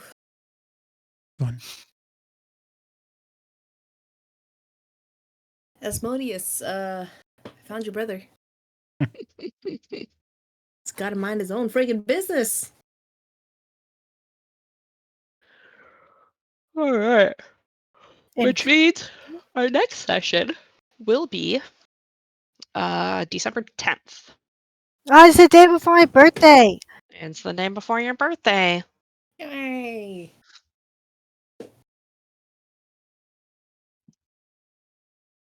Oh gosh, Ooh. where is my...